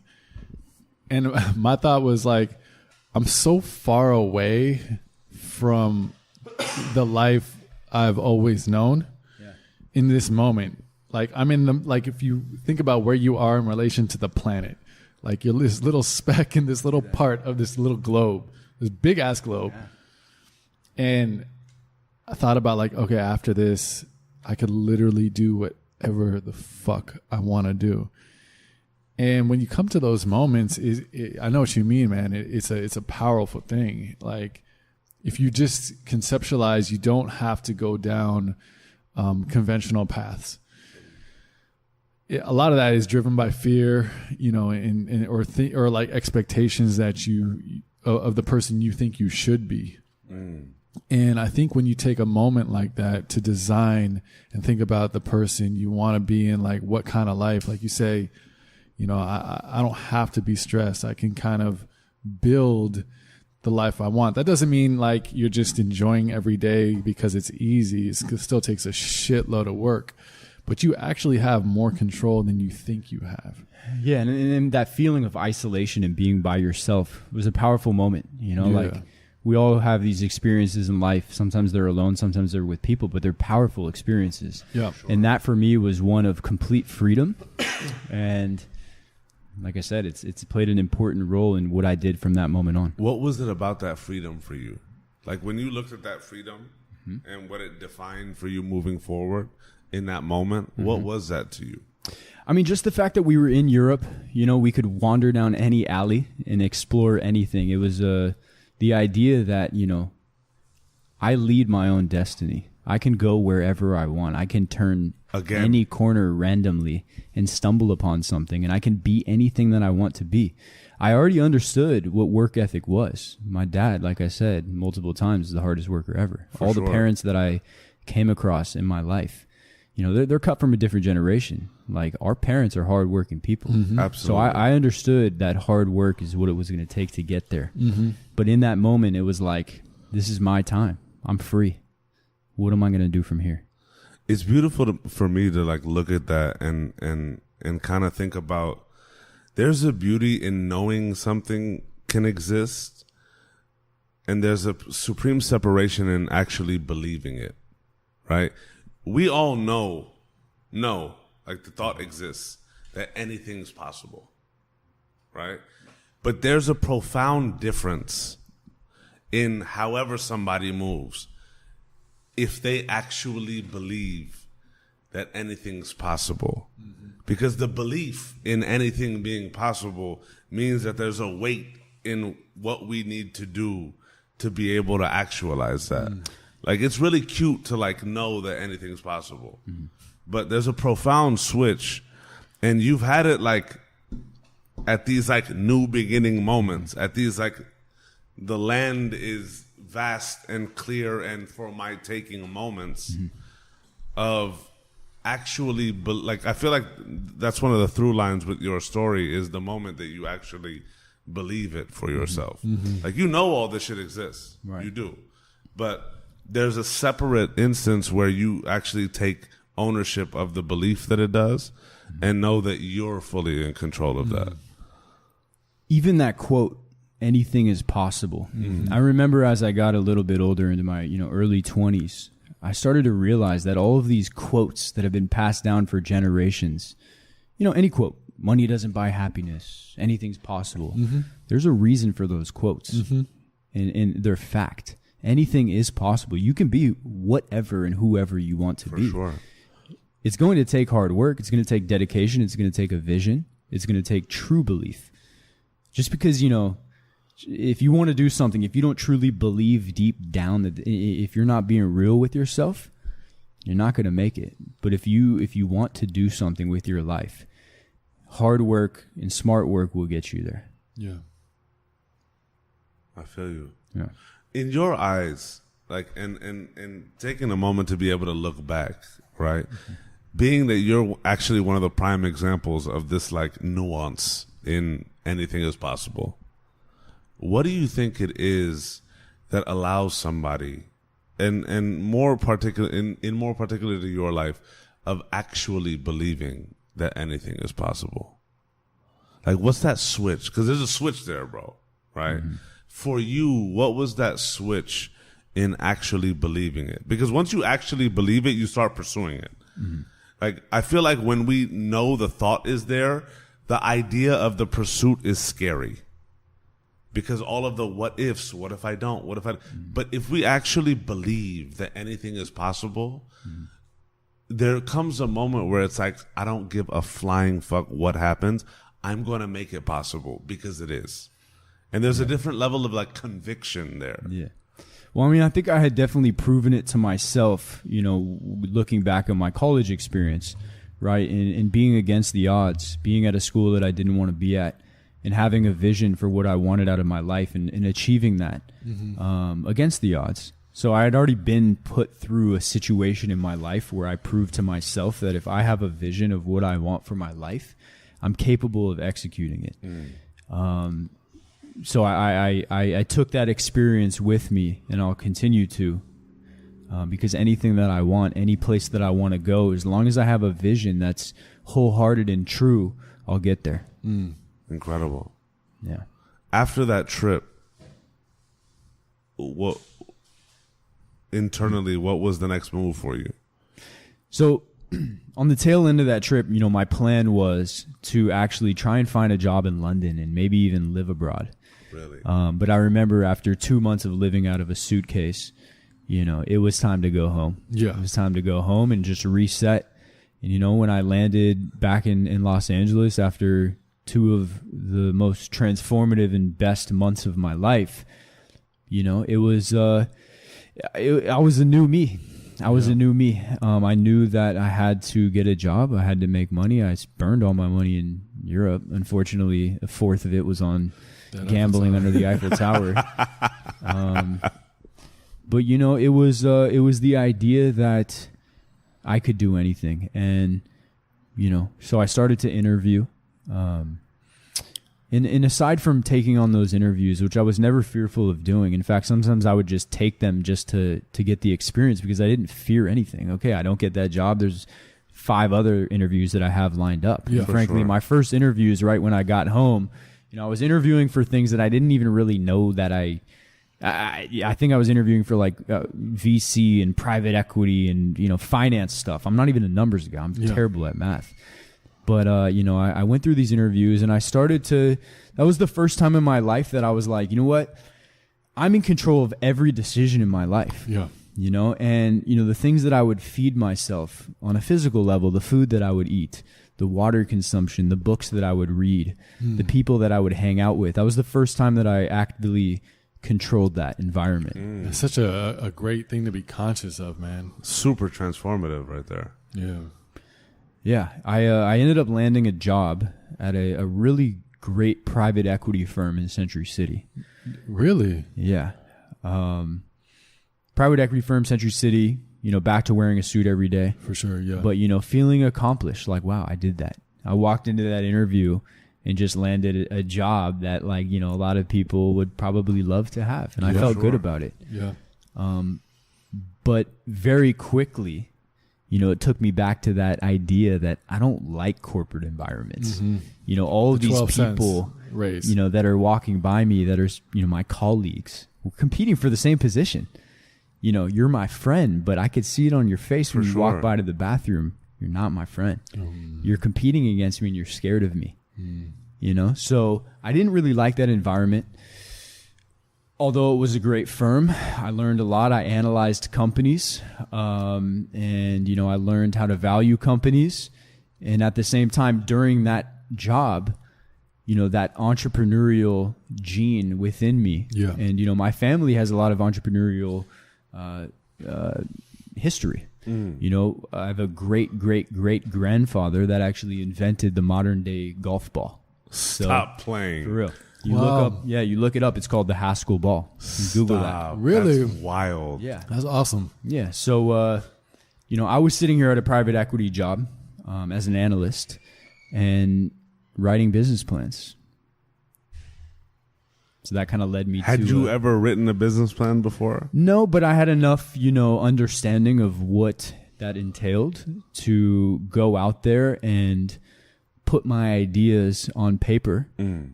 Yeah, and I was really spending 50% of my time on the work that was at hand as part of the function of that job, but the other 50% was putting the things in my head on paper because I knew that I didn't like working for other people. I always wanted to, you know, be my own boss, and I was ready and willing at that stage of my life to do what it takes to at least try.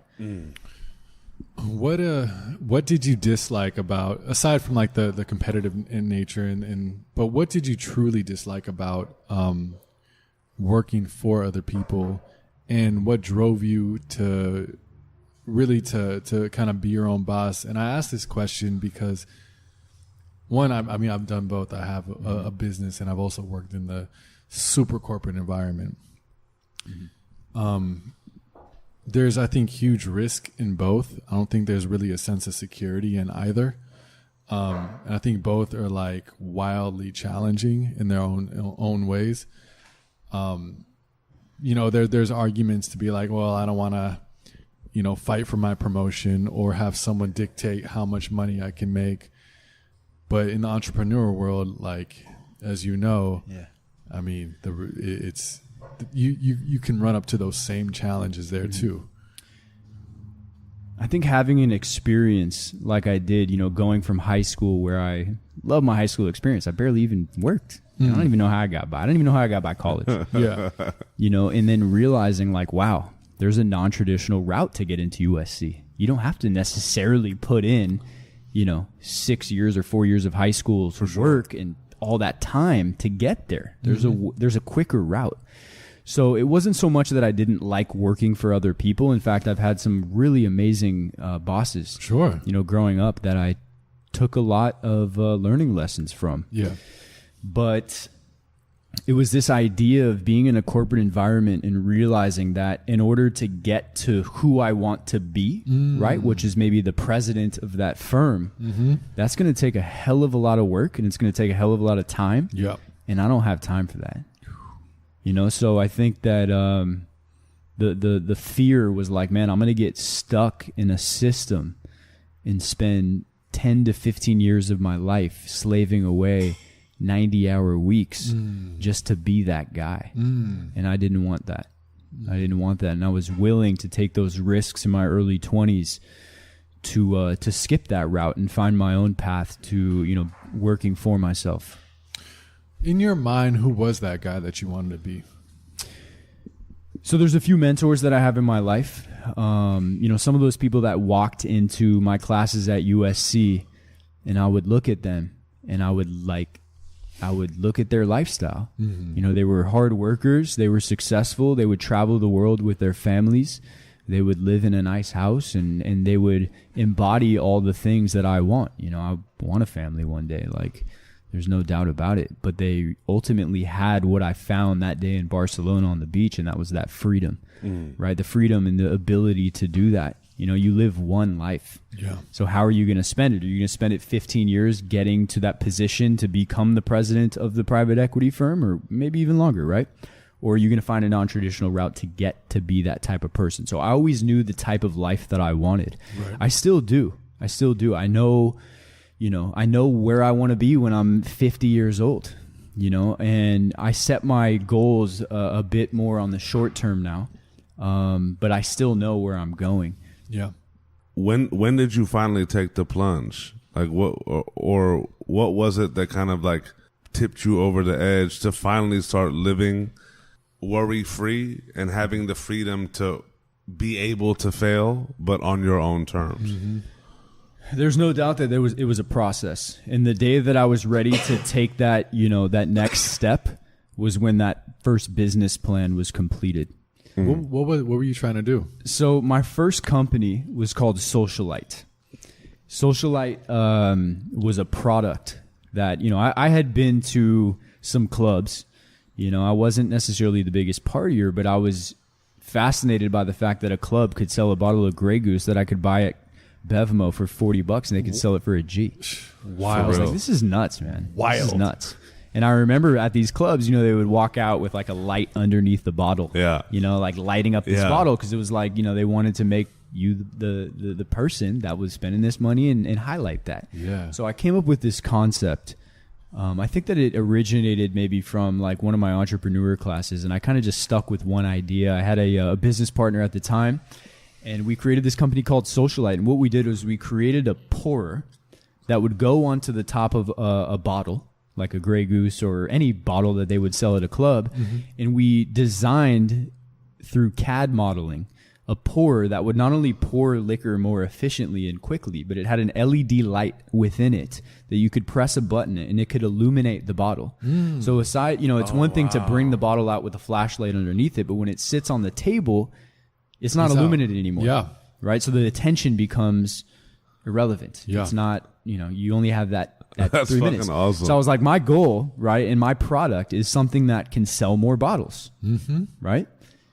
I didn't really think too much about the alcohol consumption side, but I was like, this is the product that I'm going to try and put into nightclubs. And I took it one step further, and I said, I'm going to design a pourer that on the side of this pourer, we're going to put an advertising space. Vegas and all these clubs that I'd been to, there's advertisements all over the place. Sure. I remember like The Hangover was a funny movie. It came out back then. Yeah. We created about a 1-inch part of this pour where, you know, the Hangover or Red Bull or Monster, whatever the brand was, could actually utilize that advertising space so that we had revenue coming from multiple angles. So it was a pretty innovative, interesting product, but For you know, sure. I didn't have the business experience or expertise to really execute it, but I went out there and I tried. So I quit my job. You know, I convinced my parents that this is what I was going to try to do. And I went club to club, not being a partier, but trying to be on the business side of it. And I knew that just by being on the business side of it, I could get into clubs. It's not an easy thing to do as a 23-year-old without knowing people. Yeah. So, you know, I was pitching the top people in the industry and I was giving these things away for free. And, you know, frankly, I was enjoying life and clubbing, and I was sitting in the club and watching people, you know, hold their bottle of Grey Goose, right? I could never afford a bottle like that, but I was watching them use my product, you know, holding that thing like a lightsaber. Yeah. And it was like this moment of like, wow, you did this. Yeah. Mind you, Wow. I was giving away for free. Yeah, it was yeah. a test. I was learning. For sure. You know, but it was really cool to see my product, you know, in the hottest clubs in LA that I had never even been to. And it was Absolutely. working. You know, the concept was proven at that moment. Yeah. Did you, when you went off to start, did you have like a savings or anything to support you, or were you living at home? Definitely, you know, I was living at home, but I think my girlfriend at the time had her own apartment. So I would say that I was really living out of her apartment. But, you know, I was working, but I was still sleeping until 11. You know, I wasn't doing what it takes to build a truly successful company. It was kind of like I'm working, but like it was justifying to myself that I was working. And in terms of, you know, funding, the business partner that I had brought on at that time that I was working with, his uncle owned a lighting factory in Los Angeles. So we used his CAD designer. The funds were really controlled by him. But I knew nothing about setting up an operating agreement, you know, or equity issuance or raising funds or anything. I was just kind of going with the flow. Yeah. You know, and that business partner relationship kind of fizzled out because I think that we both had different visions for what Socialite was going to do. And, you know, the company itself was ultimately a failure because it's all about execution. Yeah, you for know, sure. I mean, I've always been pretty good at being able to spot opportunities from a business sense, but executing it is a whole different ballgame.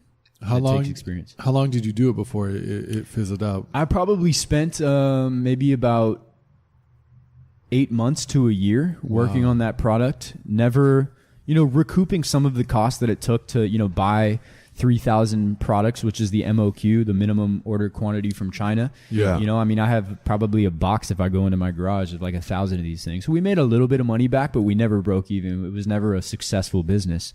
But, you know, fast forward to today, you know, somebody saw that product and actually was able to execute it. For sure. And you'll see bottles all the time that have, you know, a button and suddenly they're illuminated. So For sure. the concept was proven. It was something that I put out into the market that didn't exist.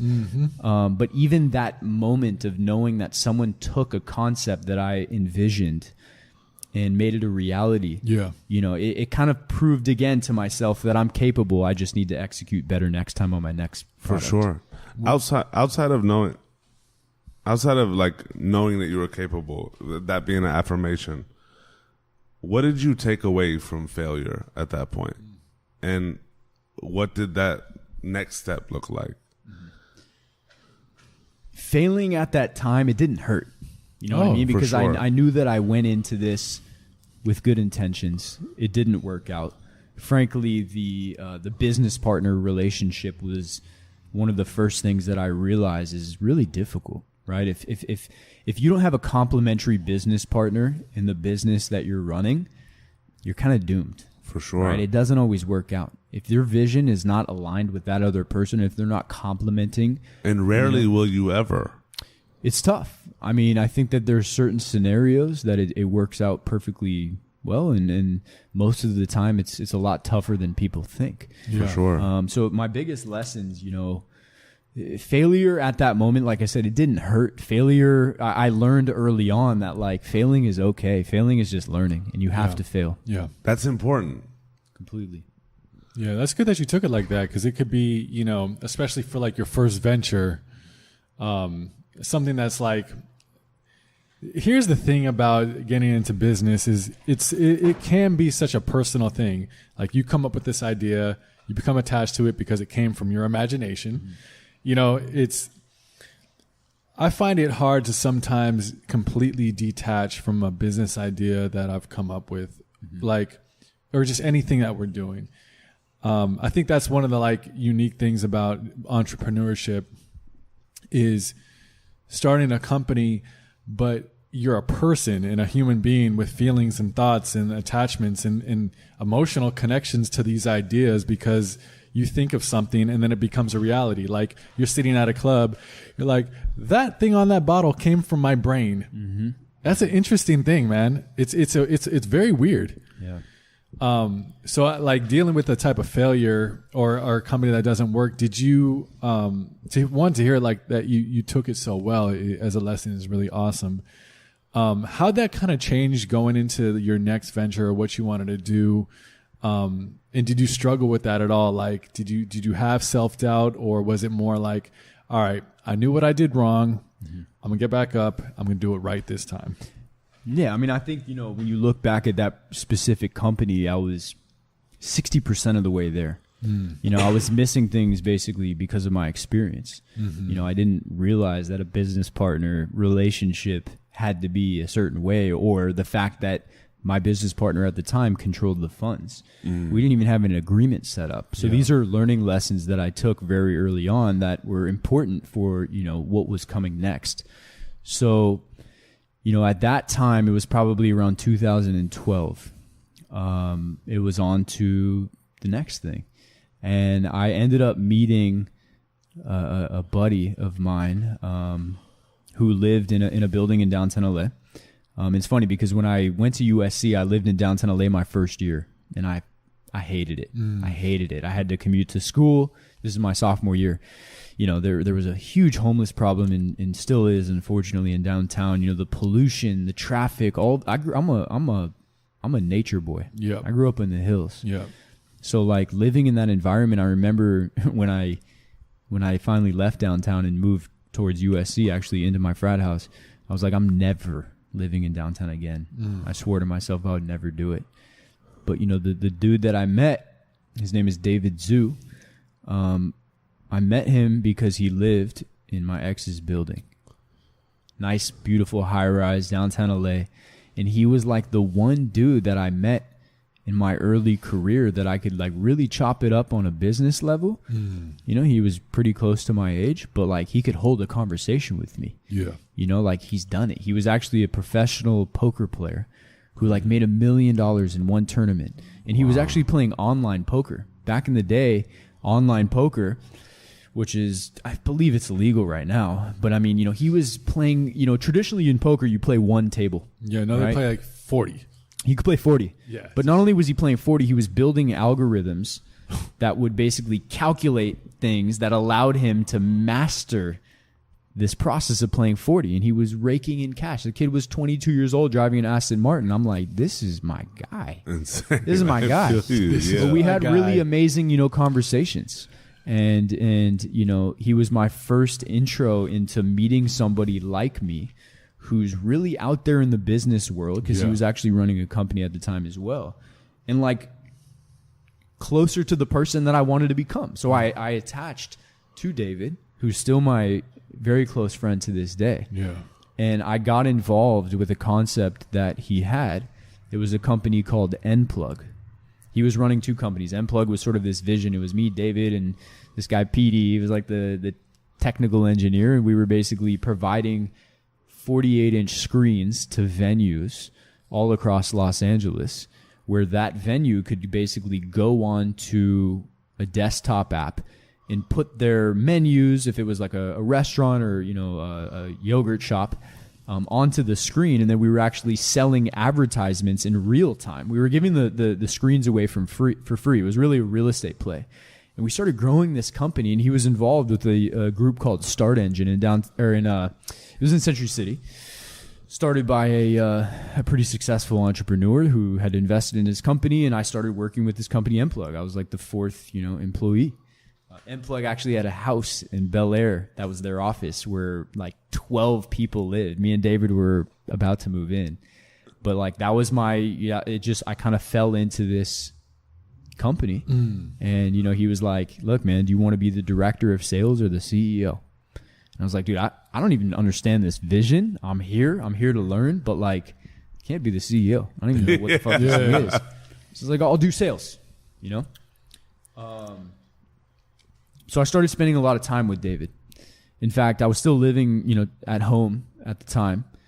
And David was just this little hustler. He was a hustler. You know, he had his company going, and I was trying to help him out. And it's funny because he was doing Airbnb back in 2012 really? in a downtown Los Angeles building where he didn't even live in the apartment, but he was Airbnb-ing this apartment.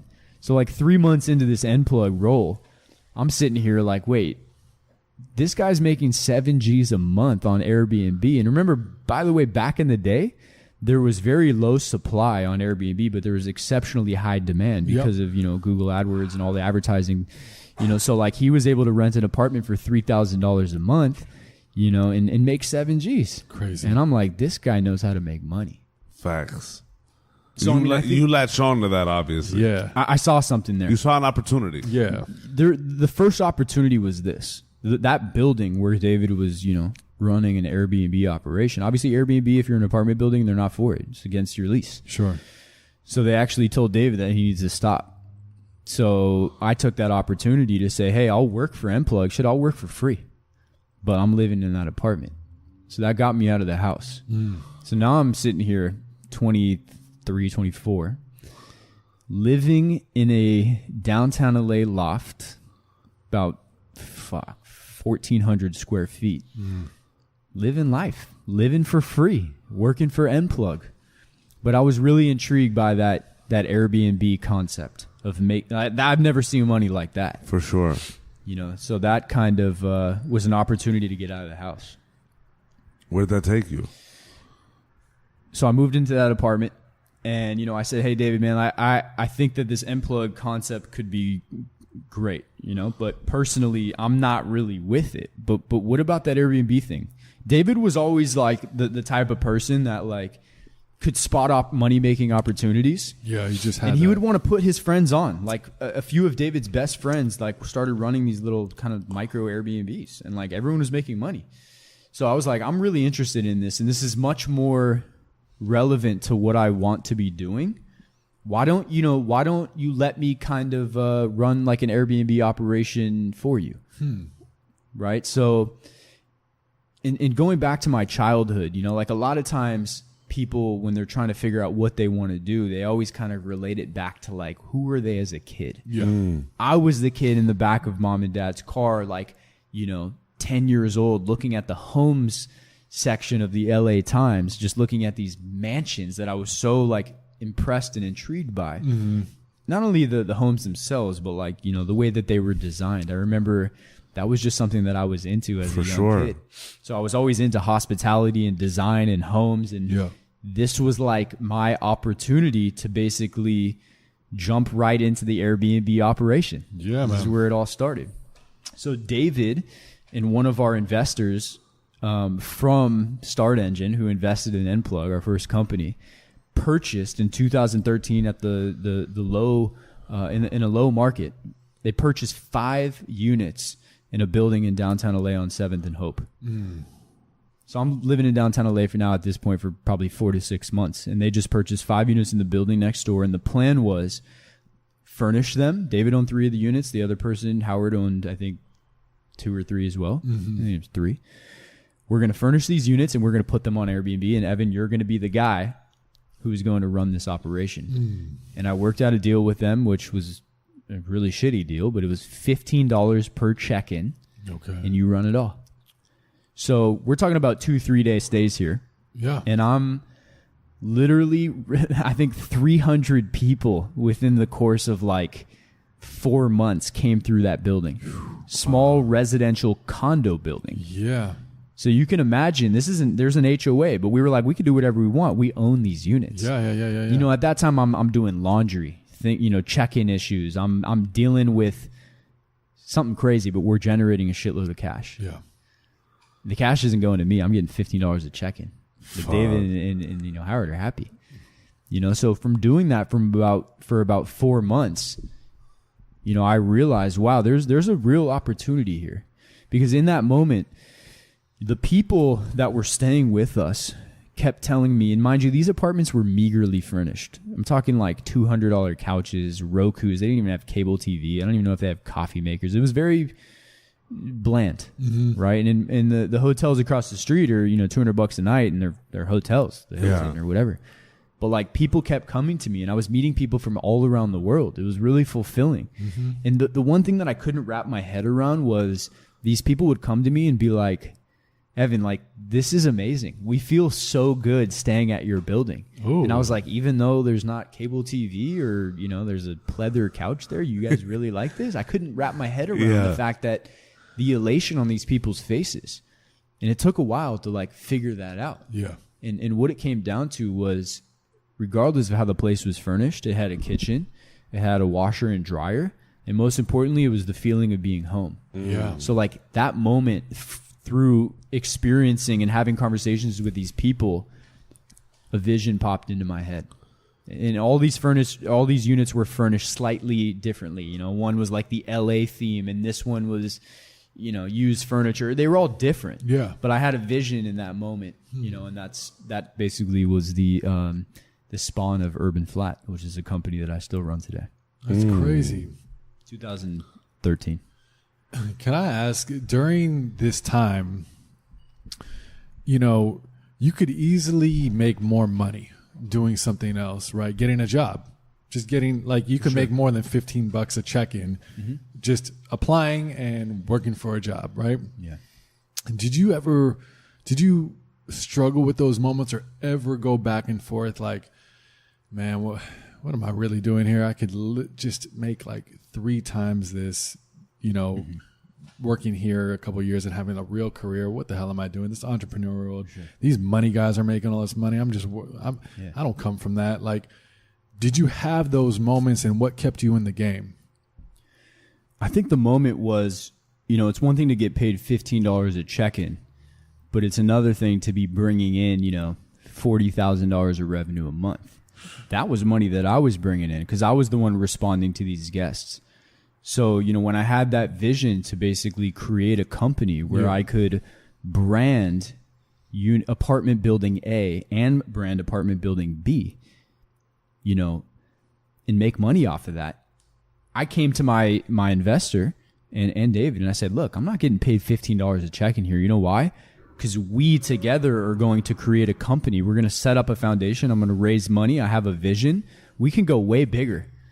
Forget your personal gains on this. In fact, I'll even run these apartments as part of my operation, but I'm no longer getting paid $15 a check-in.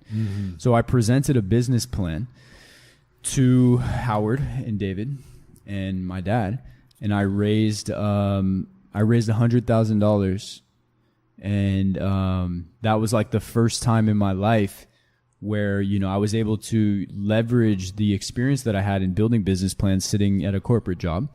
And I executed this perfectly, and I cut a pretty good deal at the time.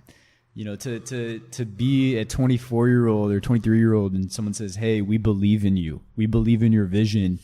I raised $50,000 from friends and family. This is my pops, and another $50,000 from an investor. It was $100,000. I mean, that's real money. Yeah, the bank account's at $100,000. The company bank account. Yeah, for sure. But now I had to execute my vision. Yeah. So that's sort of when the journey began.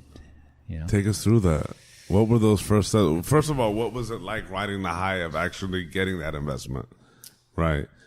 And then secondly, how did you navigate through having an idea come from an inception point that wasn't your own fully, but it was, you were taking something that you've learned and building a company around people that you'd gotten this from? Like, how was that, knowing that you got inspiration from a group of people, including them in there, bringing your family in and starting your venture? I mean, it was real money, and it was real money, and I was the sole driver of what the potential of this company could be. I'm not going to say that I necessarily had an idea for how big it could be, but I just wanted to get started. And I wanted to get started with one. Were they as enthusiastic? Or was it more of for them like, okay, cool, like we're making a shitload on passive income? The gentleman that I was dealing with had plenty of money, so the margins that they were making at the time were good, but insignificant to their net worths and their business people to begin with. So I think that they saw an opportunity in funding me as a young entrepreneur to build something that could be 100x, what they're, and obviously they had to be part of that deal. For sure. But, at the that apartment building where the condo building, it's important because it's a condo, there's an HOA.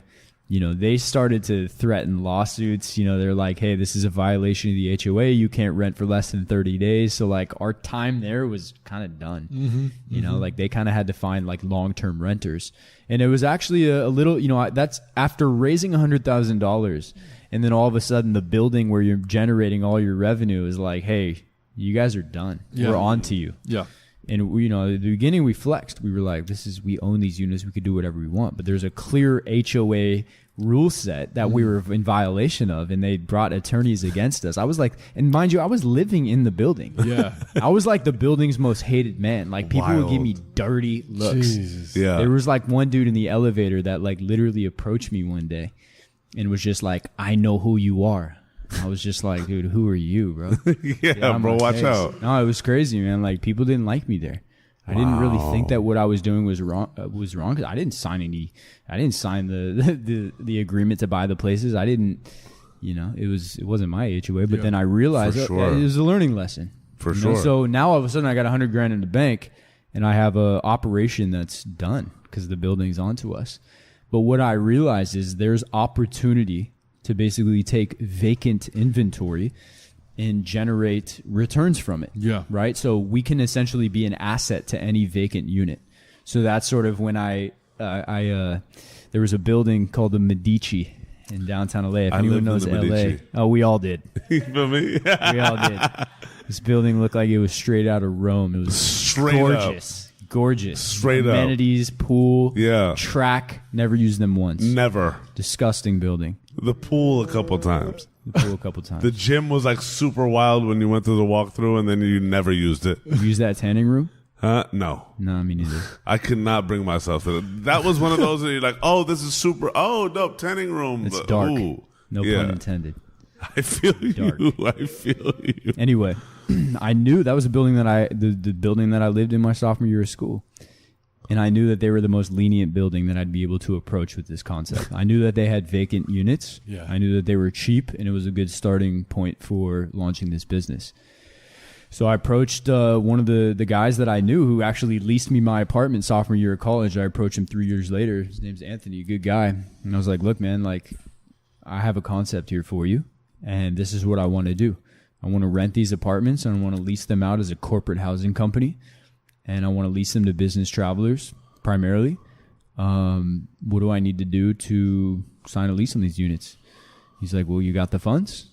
I was like, well, yeah, I guess so. I got $100,000 in the bank. So, but it's not about how much money you have in the bank. Sure, right? sure. I mean, shit, it's $40,000 investment just for one apartment. Yeah. So like now they need to check your credit. You need to be a guarantor. So, I was on the hook for that first unit. We're starting day one. Yeah. So like I had to sign, as the guarantor. I think maybe my pops hopped on as the guarantor, but my name was on the lease. If we failed to pay that lease, we were dead. Yeah. And that's actually the first moment in my business career where I like felt fear.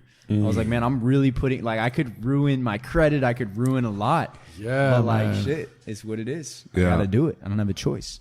So like we opened up one apartment. And I remember like I met this dude at the Fairfax flea market, John DeResta, like epic furniture builder. He was building like wood furniture, and I structured a deal with him where like for $800 he would give me a headboard, nightstands, TV stand. Like he decked out our room with furniture, and the rest we would just buy from like IKEA or whatever. Sure. All these little. It was cheap. We were spending $3,000 to furnish one bedroom, down to the TV. Yeah. Incredible. And like I remember looking at my first room, like, damn, I'm an interior designer, yo. I Like this feel place you. is dope. And, you know, we put it on Airbnb, and we were making the same type of money that we were at the previous building. And, you know, David was like, let's go. Let's get another one. And, like, I knew that my name was on these leases. Yeah. I'm the one on the hook. Yeah. So I went back to the building. I said, hey, like, we're paying our rents on time for the last, 3 months. Can I catch another unit with you guys? And they were like, no problem. No problem. They just want the checks. Yeah, For sure. Steady income? For sure. Steady income. So, now it's like signature number 2. Now it's like, it's not just a 40 grand liability in my name. It's like 80. There we go. Yeah. Right. And I say that because it's like, $4 grand a month, $3 grand a month, whatever the number is times 12, that's For sure. a decent $36,000 liability For sure. to my name. Yeah. So that was scary. Yeah. That signing that paperwork was scary. Yeah. But like, I didn't have an option. I couldn't fail. Yeah. I could not fail. I had to do whatever it takes to get those apartments full. And mind you, we were just using Airbnb. That was the idea. And this process continued. Mm-hmm. And Mm-hmm. at that time, was Airbnb like booming? I wouldn't say that it was booming. It was in its infancy stages. Yeah. But it was starting to get on the map. Got it. People were starting to, it was starting to grow. It was the early stages, but in any company, It had consumer confidence at that point. it was starting to. Got it. It was the beginning stages. And Cool. anytime that a new industry For begins, the people that get in the earliest stages are the ones that capitalize the most. Yeah. So, I was there. I was the first company that I ever, I could probably literally look at every single Airbnb listing at that time. They didn't have many listings. Yeah. It was the first time that anyone had kind of executed such a concept. So yeah, that process continued for 6 months or so, and we kind of got up to maybe 5 or 6 apartments, and something was real. We were profitable day one. That's some scaling really quickly. For sure. But the fact is you would invest the $3,000 to $4,000 to furnish the apartment. Sure. But the returns that you were making, we would pay off that investment in a month. Yeah. So we just kept scaling like a game of poker. We didn't even need to raise money. So our bank account was growing, and then it would go down as we would furnish units, and then it would grow again, and it was just a constant cycle. And the crazy thing is that signature that I kept having to sign, from $36,000 liability to 70 to 100 or whatever. Like that fear that I felt that first day was like, I'm over it. I'm fucking done. Wow. Anyway. At this point, I'm all in. Yeah. I'm all in. Yeah. It's like almost too big to like. I'm screwed either way. Yeah. Well, that's funny. It's like, yeah, you're nervous at the 40,000 level mark, but then it just gets so big that you're like, fuck it. Like, For sure. Well, I also, again, I proved to myself that Sure. I could execute what I envisioned. So Yeah. if I could do it with one apartment, I could do it with 2, and I could do it with 6, and I could do it with 10, and I could do it with 20. So When you become in your own frame of mind too big to fail. yeah, what happened is that, we obviously had an LLC, which at the end of the day protects you from certain legal liabilities. Sure. But, what we were doing is we were paying our rents on time. So, it got to a point when it was ready to go to building B, which happened to be coincidentally the building that, we told David to stop doing it. I said, hey, like I have an opportunity for you guys. And I leveraged the fact that I was over at the Medici. Yeah. I said, look, we got 10 units there. We're paying $3 grand a month, $30 grand a month. Like, do you guys have any vacant inventory? I actually had a connection that got us in with like the upper ups of the building.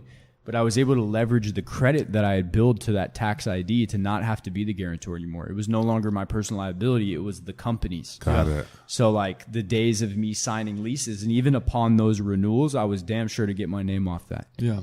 So like all of a sudden it was like, wow, the company has credit. So like we were able to convince, a building B, if you will, to give us some units, and we furnished them. And, every unit that I furnished, mind you, I had zero experience in interior design, and I was using friends and resources to kind of help guide that vision.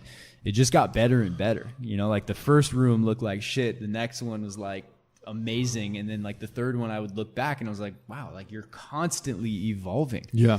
The quality of things would, and I was listening to my customers. I was still meeting people from all around the world. And, my genuine intention then and now was just to basically create environments for people to feel like they were truly at home from all around the world. For sure. And just have an alternative to a hotel. Because a hotel is great for 1 or 2 or 3 days. But like, what if you're a business traveler coming for 2 weeks or 3 weeks? You don't want to stay in a hotel. You want to do your laundry. You want to cook a meal. So like, we were offering that environment. And I realized at that moment, after paying these rents, that like, I'm an asset. I'm an asset to these buildings. Yeah. So, we were able to really organically bootstrap the company. And when I say we, I mean David's involvement. He was my co-founder. And I think that he would admit this as well. Early on, he kind of phased off. He kind of, I thought that like, as a co-founder, you were going to be there with me like at all times, but like he had another company to run and I didn't really have that expectation. I like having a co-founder. I like having someone to like wake up and like go to work with and like bounce ideas off. And like, I thrive off of someone's energy, but like he wasn't really there. And it was kind of like my opportunity. I didn't have a choice. Like I took my dad's money. Like I had to pay back, cause we did a debt deal with an equity kicker. I had to pay these investors back. I didn't have a choice, but I was a little, I hurt by it, I guess at the time. Like, damn, I thought I had a co-founder, but like, dude, you're out there living your life. And so I just had to keep moving forward. What did you learn about yourself and also the way that deals are structured from this experience early on? So with regards to deals, when people tell you that they're going to be your co-founder, or when people early on, say that they want to be involved in your business, it's important to have really good legal advisement. I didn't really have that back then, and I got tooled. And one of the worst deals that I ever cut in my entire life was giving equity to somebody who said she was going to be a co-founder, right? She was going to provide X amount of legal work, do this, that, whatever. The reality is that person was gone within 3 months. Wow. She was an older woman and kids, and I don't blame her. But like, I remember when their asking equity was X amount, I got her down by 60%. I thought I closed the best deal of my life. I in that moment, I walked out to my car after I signed that deal, and I screamed, man. I was so happy. It was like one of the happiest moments I've ever experienced. Yeah. And the ironic part is that a few years later, I realized it was the worst deal I ever cut. Wow. So it's important to have really good legal advisement, not only from, a lawyer, but people that have done this before. For sure. And, I've been through some experiences early on, and I'll continue to that, I like sharing with people to protect them. Because when you're first starting out in business, you don't know what the fuck you're doing. Absolutely. So it's important to keep good people around you and good advisors. How was that for you as a founder and a co-founder, and just in this environment, realizing when you come to the realization that whoever the hell else is involved with you is not putting nearly a tenth of the work as you are? How do you deal with that? How do you move forward and excel? And what do you tell yourself moving forward on how you'll circumvent that? It's a really good question, and it's something that really took a toll on me in my early business career, because all the people that are now sitting on my cap table and I'm generating revenues for the company, building value, they're not even there. Yeah. Like, but when you wake up day to day and you have bills to pay and you have rents to pay and you have a company to build, if your attention is focused on them, you're going to lose. You're going to die. You're going to run out of money. For sure. We were spending our money on acquisition of apartments, so we didn't have that much money in the bank. At the end of the month, the bank account goes to zero, and hopefully it rises. But, frankly, it hurt. I remember, at the end of the day, I came to the realization that I don't have a choice. I made some decisions, and I need to learn from them, and I need to move forward. But it was definitely a lesson that I still hold with me, but it was tough. It was tough because I wanted those people. I wanted to feel like I was a part of something. I had this vision, and you were there in the beginning to get your deal cut, but all of a sudden now I just feel alone. So it was like I didn't have a choice. I had to move forward. Were you happy doing this? Totally. I mean, I despite the fact that maybe some people weren't there when I thought that they would, I was still my own boss. I was still making a little bit of money. I wasn't working for anybody. You know, I could wake up and do my thing, and I was passionate about it. You know, I was at that time, my first, you know, year and a half, 2 years of the business, I was putting in about, I don't know, maybe 80 hours a week. Yeah. But I loved it. It didn't feel like work. I was a hustler. I was just moving. Yeah, because I've known some people that, like, once you start your business, you have the idea, and then you realize that it takes this amount of work, and being like the founder of it, where you're dealing with everything, like from your bank account all the way down to the client. Yeah. And every step of the way, you're like, wait, I like the idea of the success of this, right, but I actually don't enjoy the work.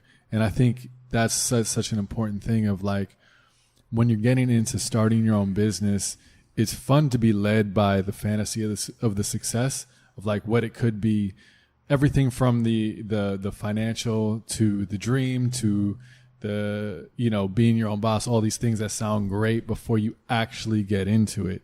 And you're dealing with, like, way more than you thought you could ever even get into.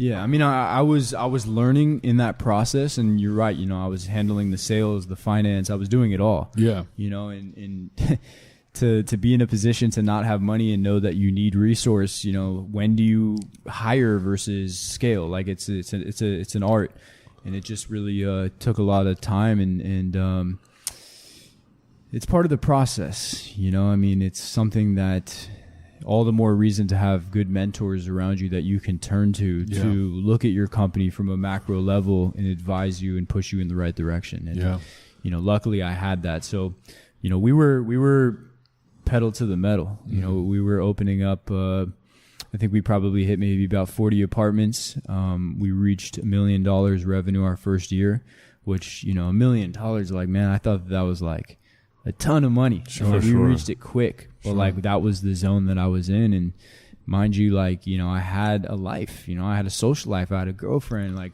you know, I was now living in downtown, and my apartment was pretty meager, you know, like, I mean, I had a mattress on the floor and no TV, and the only reason coming from the interior designer himself. Yeah, you know, it's funny, like, you look at my place while I was building this company, and it was like, wow, like, your flats are so much nicer than where you live. But, like, frankly, I would give away my box spring to a guest whose box spring broke, or my TV. Like, that's just what I had to do. I was very hands-on with my business, and that was my life. I was dedicated to the vision, and there was just no stopping me. Yeah.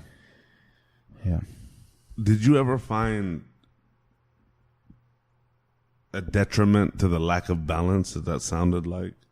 Or was it, like, how did you deal with that? Because there's one thing in going gung-ho and building a company, but at the same time, you're building this company based on the thought of providing somebody a semblance of home, where for this dream, you're also degrading the semblance of your own home. How'd you deal with that dichotomy, and did that ever catch up to you? So at that time in my life, I had experienced, you know, some real success in business comparatively to, you know, the rest of my business career. But I think, you know, I had my blinders on. I was so focused on, you know, the business. But I started to realize, especially because, you know, I had a girlfriend at the time, and she would tell me things like, dude, you sleep on a floor. You know, and I started to, you know, and I remember I looked in the literally mirror. I sleep on the floor. I was doing well on the business side, but personally, you know, with respect to my relationships with my girlfriend, with my family, and ultimately with myself, I was pretty lost. Like, I actually vividly remember, you know, thinking, wow, you're young. You don't need to work out. You know, I started gaining weight and looking in the mirror, you know, looking kind of chubby. And I remember I would look at myself and be like, I don't care. You know, I'm good. I got a business. I got a girl. You know, I might sleep on the floor, but whatever. Like, I don't need to work out and feel good. But mentally, I was drained at that point in my life. And the relationships, like I said, around me were really suffering. So, you know, to that regard, I was a little bit empty. And that idea of lifestyle, it was sort of that realization moment of looking in the mirror and realizing that, I need to make a change. What was that change for you at that time? Because it's hard to figure it out. Like, yeah, there are the instances of I may not be living an ideal, aesthetically pleasing life, but I'm doing it for this purpose. There's that, right? There's the bootstrap mentality. There's the we're gonna grind it out. I'm gonna put all of my earnings back into what I'm building, and I know this is why I'm living. I don't want to say meager, but why I'm living well below my means to build something that's gonna blossom in the future, right? Do you think that it got to the point where it was just you were just so immersed in the tornado of starting your own business and just seeing your vision come to light that you kind of forgot about that type of balance, or that balance just didn't even exist? Because it's different, right?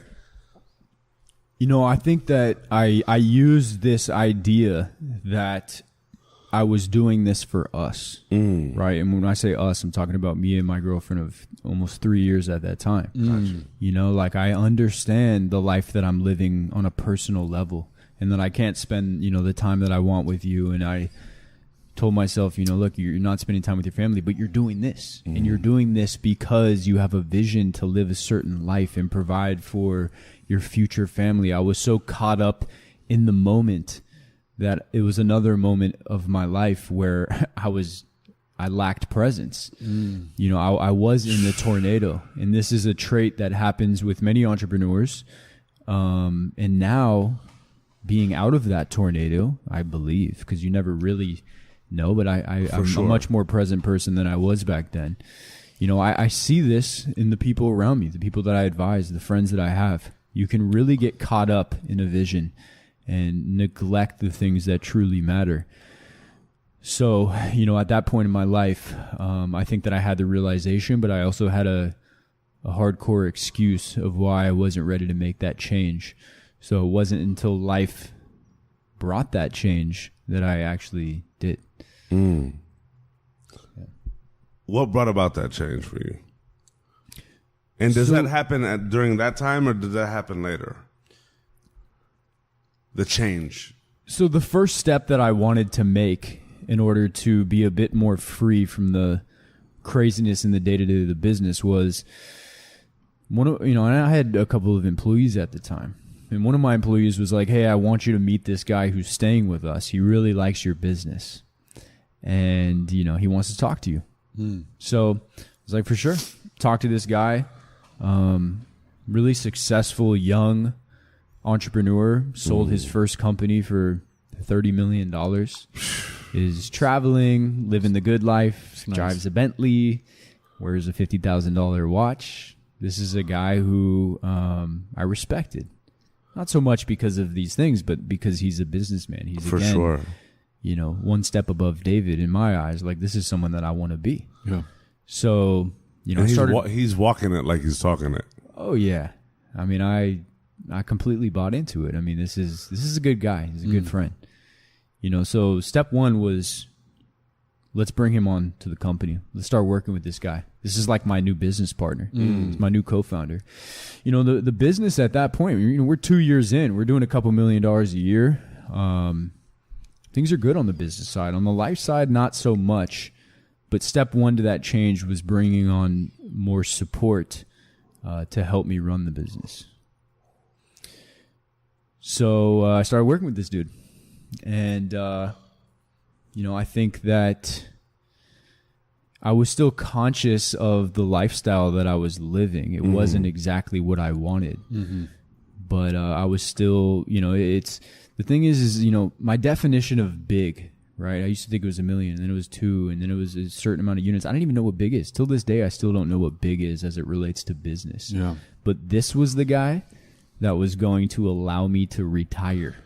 He was the guy. What was it about him? Like, to take me through that, like, courtship process, and take me through what made him the co-founder you've always wanted. Because that's one thing that's been like very eminent I don't know if that's even the right word. Like sometimes, sometimes I just throw words that sound right, regardless. But what made him that ideal picture of a co-founder to you that you obviously have not had here, right? He's done it before. He's already sold his business.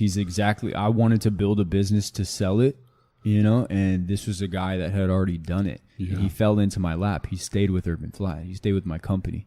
He's living, he moved into my building, and we're developing a friendship. I mean, I thought that it's important to kind of build a relationship with someone before you go ahead and hire them. But this guy moved into my building. He was who I was hanging with every single day. We developed a really strong bond as friends. I mean, this was a brother to me. Oh, wow. And about 6 months in, he was sort of consulting, if you will. He became really sick. He unfortunately, came down with something that, the word that no one wants to hear. I'll leave it unnamed. But, became really sick. And in that moment, it was a really tough time for me. Because, any one of my friends, anybody that I love that is potentially terminally ill, I'm a giver. I'm going to take on You're their the big work brother, load. bro. I'm the big brother, and it's all love. Like, I got you.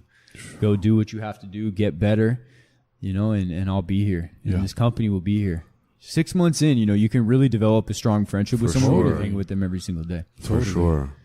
So, once he got better, he gave me the pitch of why he should be the CEO of Urban Flat. He was the guy that was going to help us become the $1 billion company that we're capable of. Wow. And I bought into that. I did. And frankly, given the fact that, I was living this relatively shitty lifestyle on the personal side, this was my escape. Sure. Now that I could put the reins and the ability for somebody else to take this company to a new level, and I could take a step back. Yeah. Maybe I could travel with the lady, and travel the world and, work remotely and have a little bit more free time. So I saw that as really my escape. Not to mention, I believed in this person to the fullest, that he was going to execute the things that he said, and everything from raising money from the billionaire uncle. And it fell into my lap. It was almost God's gift for sure in a business sense, because this was the guy. Yeah. Unfortunately, I mean, I think that at that time, that's sort of when the relationship that I had with the person that I was with was pretty much at the end. So like it was too late. It was too late.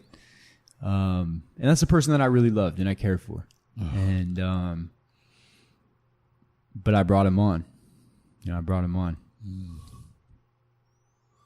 So you gave up the relationship and continued to bring this on and go for it. Yeah, I mean it's as far as the relationship, I tried. That's something that I guess looking back, it's sometimes you take things for granted. Yeah. For sure. But it was only when that breakup occurred for the first time in my life I felt pain. I felt pain because I lost something that I was so sure of. Yeah. And I took for granted.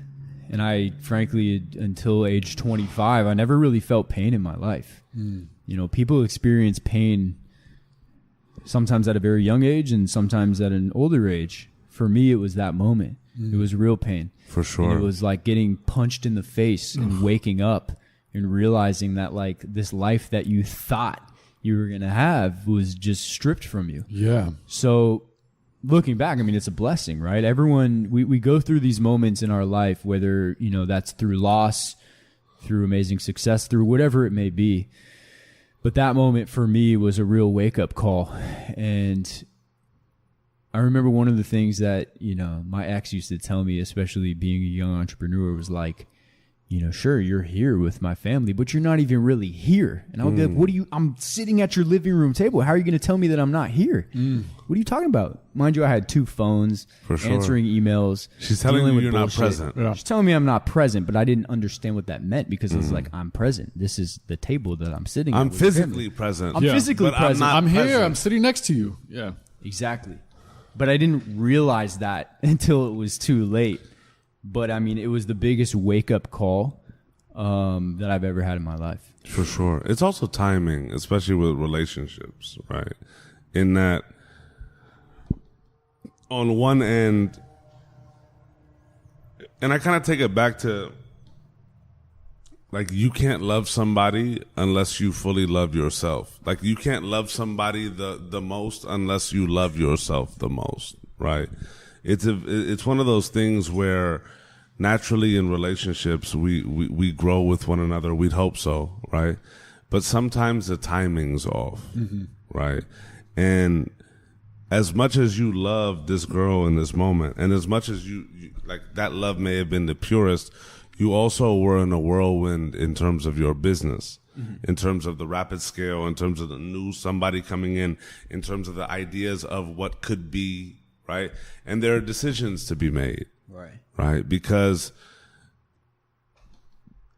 and I think especially for young hustlers like ourselves, it's like if you compare two things, and it's not even as, in your life, it's not even as though you were comparing them and what do you want, one or the other. But when putting something apples to apples together, it's like, okay, cool. Incredible relationship is what I want. This company and building it is going to be the savior for everything. So like at the end of the day, your focus is going to be put on this one thing, as opposed to going through life experiences and saying maybe a family and kids and something that supports this will come into play. Right. But in this moment, it was your business. And in this youth of your like current living, your business and how you can maximize it is the savior for all other things. Family, fortune, misfortune, anything that is necessary in life. My brothers, let me build this company and let me also have this, right? Is that the mentality you were in at that time? I had one vision, you know, and I was determined. And it was a vision that was far out into the future that drove my decisions for today. And that was the big house and the family and the ability to be free and all of these things. So I think in that moment in my life, I realized that the balance was completely tipped, right? I had the money, the business success. But like I said, the time spent with family, the personal relationships with friends were limited. You know, I just broke up with a girlfriend of 4 years. Like it's a long time, you know, and I realized it was a real wake up call. And I needed to make some major changes in my life. So I ended up hiring my buddy at the time to be the CEO. I moved out of downtown LA. There was a moment, you know, in those first 2 years of the business, I was so caught up in being involved in the day-to-day and needing to be on the ground and really control everything. So you know what, I'm going to move out of downtown where a bulk of our inventory was, and I'm going to move to Venice. Moved to V-Town, close to the beach. Moved in, a buddy named Jordan Rosenheck. Great guy. Incredible. You know the man. He's a legend. But, you know, moving to Venice kind of helped me, you know, develop a new friend group. Jordan and our other roommate, Justin, kind of got me through really a difficult time in my life. You know, if you've never experienced such pain in your life and you feel it for the first time, it's real. You know, I've always been a relatively happy person, but like I never felt heartache like that. You know, and it wasn't so much heartache necessarily just from the fact that I was going through a breakup. It was like this reality check on life. Like, dude, what are you doing? You know, do you really need to, you know, it was a real wake up call for me. But moving to Venice, you know, I was exposed to things that I was never exposed to in my life. You know, meditation being one. Jordan was like, maybe you should meditate with me. And I was like, all right, I'll give it a shot. You know, and meditation till this day is something that has completely transformed my life. It's so important, you know, from that moment on, especially, but forever, to be completely present and conscious of what you're in. I hope that I never find myself in a situation where the blinders are on and I'm in such a tornado of trying to achieve one thing that I lose touch with the reality of what is and the people around me. For sure. So, you know, meditation by way of Venice and Jordan changed my life. That's wild. Allowed me to find the present. How do you deal with that? Like, because I guess the natural thought in running your own business, and just I think how we've defined entrepreneurism. It's just like that hustle, that grind, that no sleep, just like such wild and aggressive. Like you have to do this if you want to like crush your dreams, you know, in terms of what you want to succeed at. But then you do it and you take on this kind of persona and you go. You get caught up in this tornado and you realize like, wait, this isn't the only way to do this. For sure. What is the way to really do this? Just from like your experience going through it. Just in terms of like I said, the world of entrepreneurship is and what we see online, it's so much of that like fucking grind super hard. And that is real. You know, there is that element, but for what though? Totally. I mean, I think that the most important thing is you, right? Your well-being, your mental health, your physical health. It starts with you. And what I did was I leveraged my ability to be a hard worker, you know, my ability to jump into this tornado, but I wasn't taking care of myself. And by not loving myself or taking care of myself, it was affecting the relationships around me. So the first thing that I did, you know, obviously from that experience and moving into Venice and, you know, starting to meditate and be involved with a different type of individual in my life was, okay, maybe this whole mentality of you don't have to work out and it's okay to, you know, become overweight and eat whatever you want and dessert every meal, all the things that I was doing back then, it was like, maybe you should start taking care of yourself, you know, and through meditation and through getting back and becoming a more physical person, you know, hitting the gym, taking runs with Jordan in Venice, you know, I realized, wow, like I'm 24 years old. I feel okay despite the diet that I have and the consumption and the alcohol and all the things that I'm doing in my life at that time. There's a level to how good you can feel. And if you actively focus on taking care of your body and your mind, it feels great to treat your body well. Yeah. And you know, like I said, you're young, healthy, but like I started to, you know, I think everyone sort of experiences this around mid-20s where it's like, damn, you kind of like feel old, you know, like you're not as flexible as you once were. You don't, you know, heal as quickly. Like for sure. Things change. So I started taking care of my body a lot more. And, you know, obviously the business was still running, but I was beginning to become, I was much more present and I was much more focused on myself and my well-being first. You know, I mean, I remember one of the first things that I did was like, hey, I'm going to design my room in Venice the way that I would design an urban flat. No more sleeping, you know, with a mattress on the floor and living like a bum with like 2 cups and like drinking out of a red cup every night. Like, I'm going to make this place dope and like create a vibe. You know, these Venice like hippies, they're all about the vibe. For sure. So, like, I created a vibe for myself. Until this day, I'll never, you know, people walk into my room and they're like, yeah, it's a vibe. It's a vibe. Because, you know, like the way that you treat yourself is also, you know, like the way that you live. Yeah. Right. So I became sort of obsessed with this concept of becoming a better person and becoming more physically fit and feeding my brain, you know, material, whether that's podcasts or books or meditation, just things that would make me feel good, and it completely transformed my life. Incredible. At a time that I desperately needed it. Incredible. Yeah. During this time, with the ultimate focus being put on yourself, and you've allowed yourself to break free from the day-to-day of your company, no? Totally, yeah. I mean, I had a CEO who was responsible for running the company. And my job was to listen to him. How did that play out? So, I mean, the first thing that I, you know, wanted to do with that free time, right, especially being separated from downtown LA, and now only going to downtown LA maybe 2 times a week, was I will be at his direction and I'm going to live my life.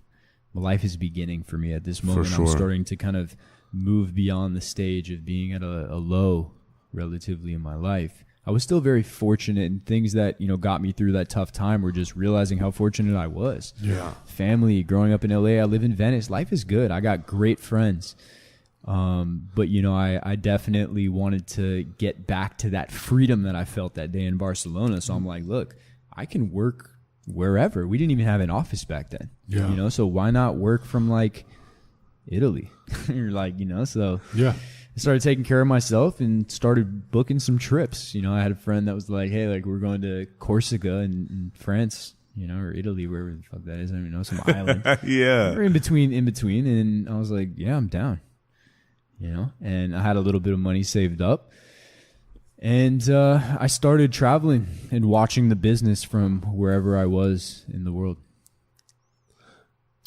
How was that for you? Because, like, I feel like now, in this moment for you, right, it's something that took so much out of you, but life happens and you start to, like, evaluate things where you let yourself have a little more freedom. And then you started giving yourself that semblance. Like, I feel like when I'm listening to this, I feel like you're walking towards a direction where, you know, a beach of that nature that was like in your first view of what freedom was exists, right? And you're literally, instead of being cautious in your approach to that water, Right. you're just walking now. Right? Yeah, I mean, when I was out there, for example, in Corsica, you know, it was a similar experience to Barcelona, only I had work to do. I had work to accomplish. But as long as I accomplished what I needed to do in terms of my responsibility to the business, I could work from anywhere in the world. Sure, yeah. Sure. So I proved to myself, wow, whether you're traveling, you know, if you're traveling outside of LA, get the job done. Yeah. So I learned something in that moment, and I didn't want to let go of that. And, Yeah. and that's sort of when the travel bug, you know, got back in me. Yeah. I love that. So I was able to work anywhere, watch the company, let the person that I hired to be the CEO, you know, do his thing. And, you know, things were a little rough in the beginning. I mean, he helped scale the company and made some very erratic moves with the finances to grow quick. We moved business operations up to the Silicon Valley, opened a lot of apartments. They were furnished in a way that I had never, you know, I was more about kind of the small brand, organic, one by one bootstrap. Like, he would go out and like take all of the company money. You know, I'm talking down to the last dollar onto our credit cards. In fact, at one point we racked up like $115,000 on a fucking credit card. Wow. Which is ridiculous, you know, with the interest rates that we were paying. Yeah. But like, he put it on a credit card and we just opened a ton of apartments. So revenue skyrocketed. You know, we probably hit $4 million. So I'm sitting here in Corsica running a $4 million business. Sure. But frankly, the way that it was executed was without any foundation, without enough thought. It was a very erratic Airbnb pop-up operation, if you will. Right. For sure. So I'm dealing with customers showing up to apartments that are 30% furnished, and they're like, what wow. the hell? It was a big pain. And, you know, the reality is that a lot of the bulk of that came onto my shoulders because I was the one bringing in the revenue, like in terms of the sales. And that's sort of where my position was. Bring in the sales, keep these apartments full. He's going to keep opening it and do his thing. So that was tough. I mean, I dealt with some tough situations. It was not comfortable either, because it's not the way that I would be running the company if I was CEO. Yeah. How does that feel? Like, since this was your idea to begin with, like it's your baby, you know, and you, to build it, to get it to that point, you did all the, you went from, you know, unit 1 all the way to now, and then to give up, kind of relinquish that power. I know there's a bigger picture of like, okay, this guy knows business on maybe a different level, or he's done this, I want to get it there.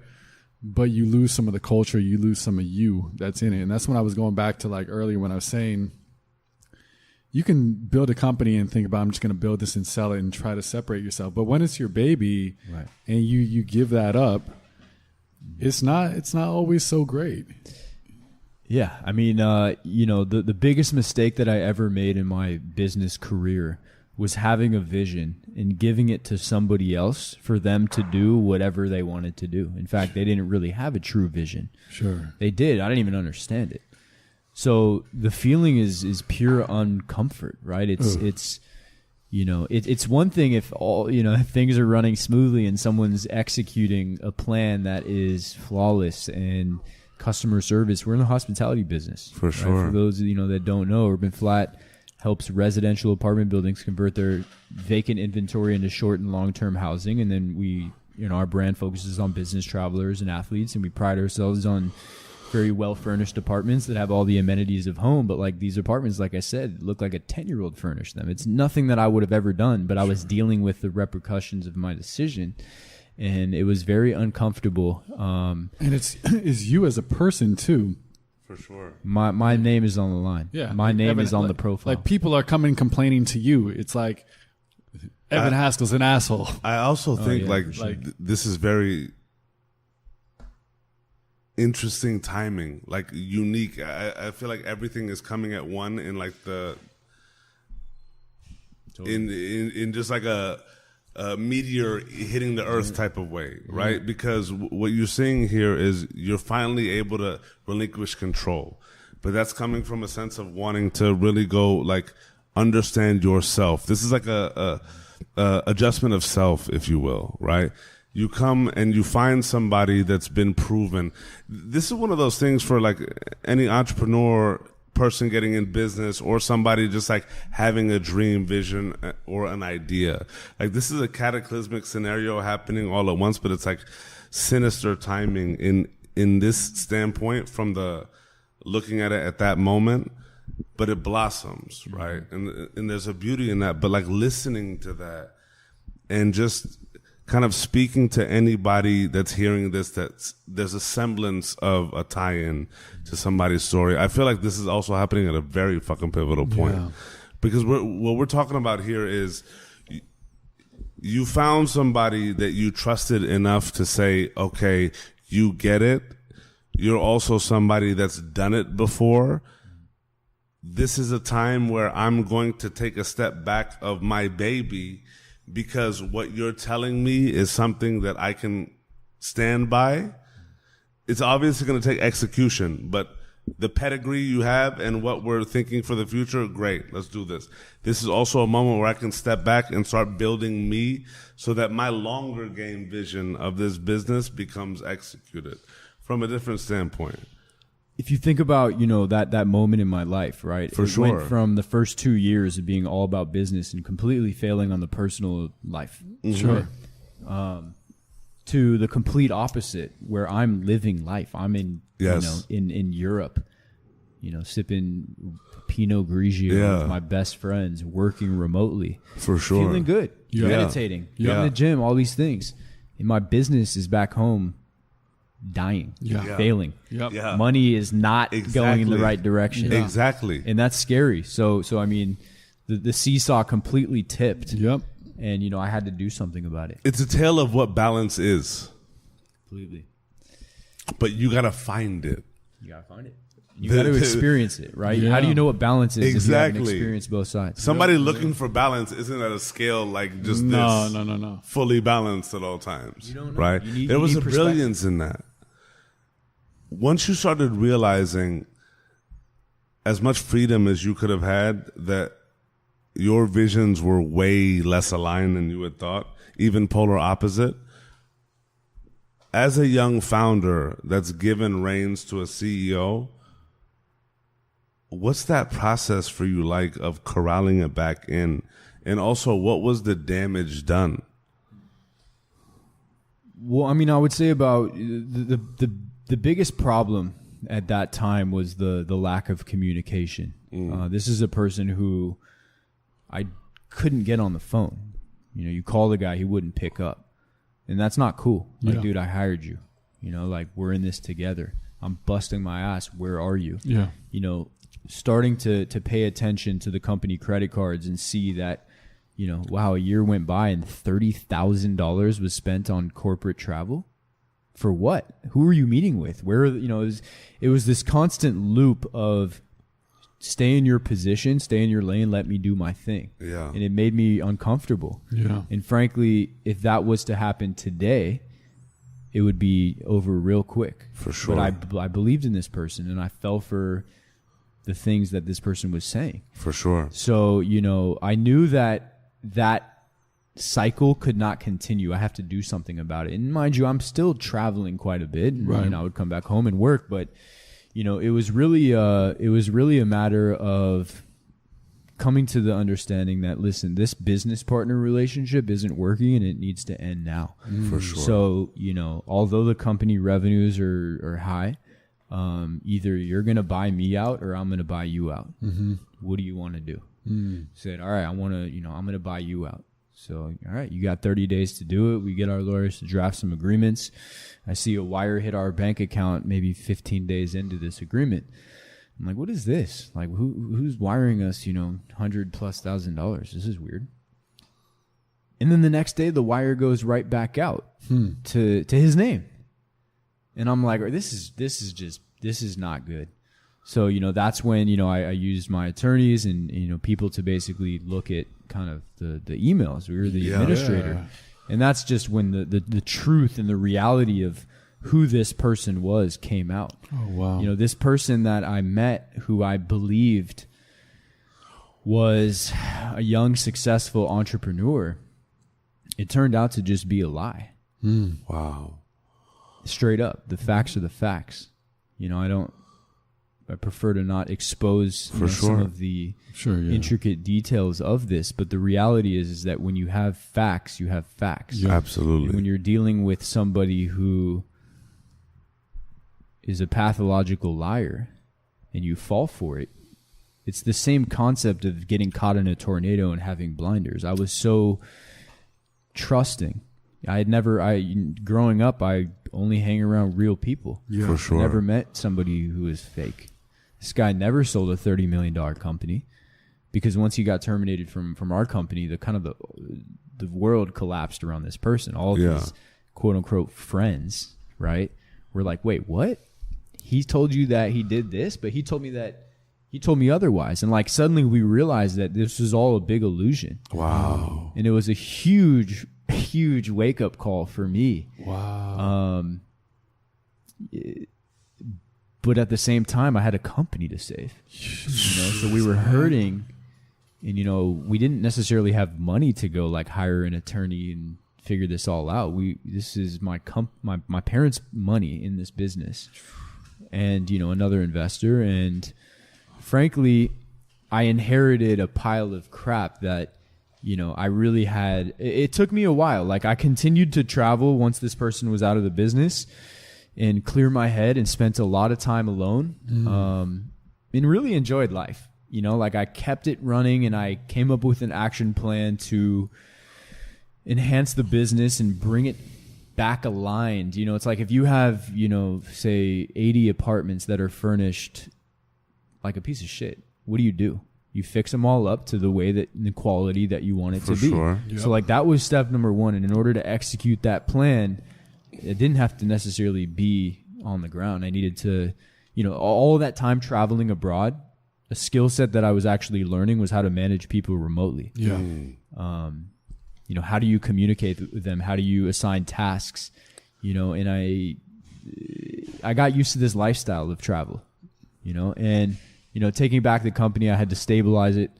And we were fortunate enough to bring it to a pretty good place. But, that experience in my life, at least in my business career, is one that it taught me a lot more about life than it did business, and that's like you can't fall for illusions. You can't just trust anybody. For sure. So I started living life differently. And what I realized is that some of the people that were close to me on a business level were just as fake as this person. And it took me, a really traumatic experience, a lot of lost money, to come to this realization. And like I said, I didn't have time to hold any grudges or I had to stabilize the business and move forward. For sure. That's all I did. It didn't even affect me, but it was a pretty traumatic experience for sure. But I just Unreal. didn't have time to take it in. Yeah. What did that, or how did that make you view your business moving forward? And I say that from the standpoint of vision-wise, right? There's a reason why you want it to be much more of a semblance than, or a piece of home for people, right? There's one thing in being able to scale tremendously and just open units, but they could be cookie cutter furniture, right? There's a level of touch to the success of a business that it takes to have an actual empathy or a feel for a customer, and learning how to scale that is really where the art comes in. How did you start reviewing your company and also realigning your views after that? Because this is a moment where you could have lost it all, right? Did having that happen change your approach and change how you viewed not only your company at its current point, but where you wanted to take it? Yeah, I mean, I think that the most important thing was to remember what that vision was, right? What did you envision on day one? And the fact is that although this company was a little bit different in terms of the way that it's been executed for the past year and a half, my vision hasn't changed. It's the same thing. So it was important for me to take the business and realign it with the vision that I had. And all of those experiences that I had with pissed off customers that were basically getting screwed over because of somebody's actions, and I had to deal with them. Like, I didn't want to feel that. Yeah. So like, we're in a customer service based business. Customer service and the way that we treat people, the way that we make them feel on an individual basis is the key to our success. For sure. So just having the ability to now control my destiny, not only in life, because now I know how to live life. I know how to travel and work remotely and manage people remotely and be on the ground and interact with people. And I also know how to run a business. Yeah. Frankly, I learned a lot from that person who was not necessarily a good person as it relates to the success of the business, but like I learned a lot from that person. For sure.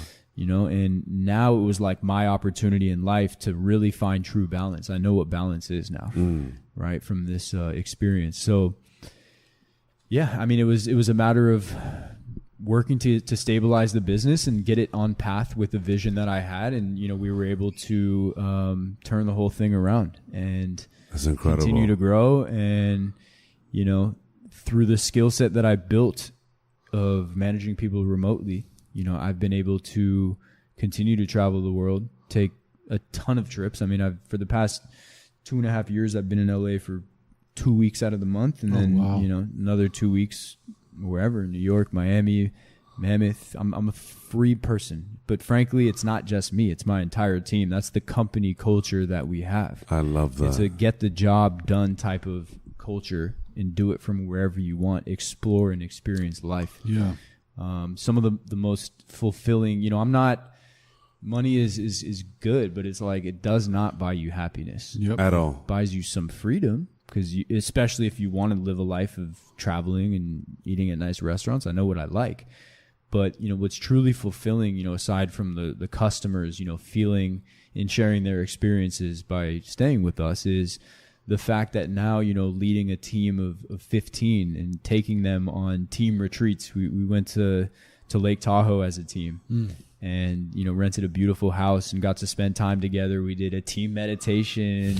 We Incredible. actually, 3 of my executive team, we went to Israel and to London for 2 weeks. We just got back. And by the way, I work with my cousin now. I brought on my cousin. Nice. He's Awesome. 22. And his name's Coburn, which is my dad's name. He's an amazing person. But, this is what it's about. I realize that it's not so much about, the luxuries and all of these, the fancy watch and all of these things. It's not that important. It's really about this journey and enjoying it and living in the moment. Because frankly, I will continue to grow my business. I will continue to work hard, but I will also continue to live life to the fullest. Would you say it's about the experiences? The experiences in what sense? In this journey. Absolutely. I mean, for me personally, I'm a human. I'm made up of senses. And the way that I live my life is to bring out the best of each of those senses. Absolutely. I love that. Taste with food, or the ocean breeze on my face. Like, I really enjoy the present. I'm I'm a tremendously more present person than I was in my early 20s. I feel like life didn't even begin for me until I was post first breakup, 24 years old. And since that day, it's like the years every year is better than the last. And despite the fact that I'm traveling, the income has constantly gone up as well, but that's just because of the culture that I've built and the vision that I have, and I have pretty good balance in my life right now. And I take care of myself. That's the most important thing is you. You're the driver in your business, in your life, in your relationship. So the way that you treat yourself is ultimately going to reflect on, the people around you. 100%. Beautifully said, man. Mic drop. For real. Yeah. Facts. For real. Yo, this has been incredible, man. It's a journey. It's a beautiful one. Yeah. Trials, tribulations. You know what the most beautiful part about this for me is that we came to a culmination of understanding and finding balance. Yeah. It's something that's been the theme of searching for it. Even when the search was implicit, right? There was always a lack of balance, one way or another, right? And then when it finally came to, in a moment of extreme vulnerability and chaos at the same time, that moment, the now or never, if you will, right?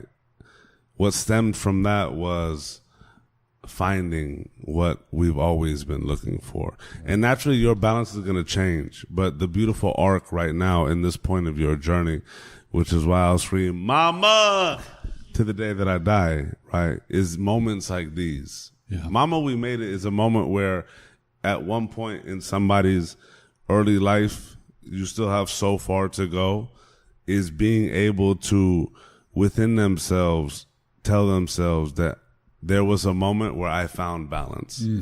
That scale is always going to tip in one way or another, but to aspire towards that and be able to find that and also continue in your pursuits, it's a beautiful thing. It is. And only through, conversations like this do I really look back and realize that every event that it takes place in your life is ultimately to find that balance. Absolutely. We've kind of gone through the journey tonight. Yeah. And it's a pretty powerful thing. And, I understand now when things are off balance and I'm able to compensate when I need to. And I think that ultimately that balance is that same calm and peace that I found in Barcelona that one day, on the beach. Sure. You can have the success in business and live a great life and do it simultaneously. And I think that that's just a life philosophy that I'll always, carry with me. I love that. And I wish you that forever. Yeah, man. I wish that for you too, man. It's love. This has been incredible. Definitely. Yeah, absolutely, Thank you guys man. for having me. Thank you, my thank brother. you, man. Yeah, it's been incredible. Yeah, for real. And now we hug. Big time. You know what I'm saying? And now we hug. Thank you, man. Yes, sir.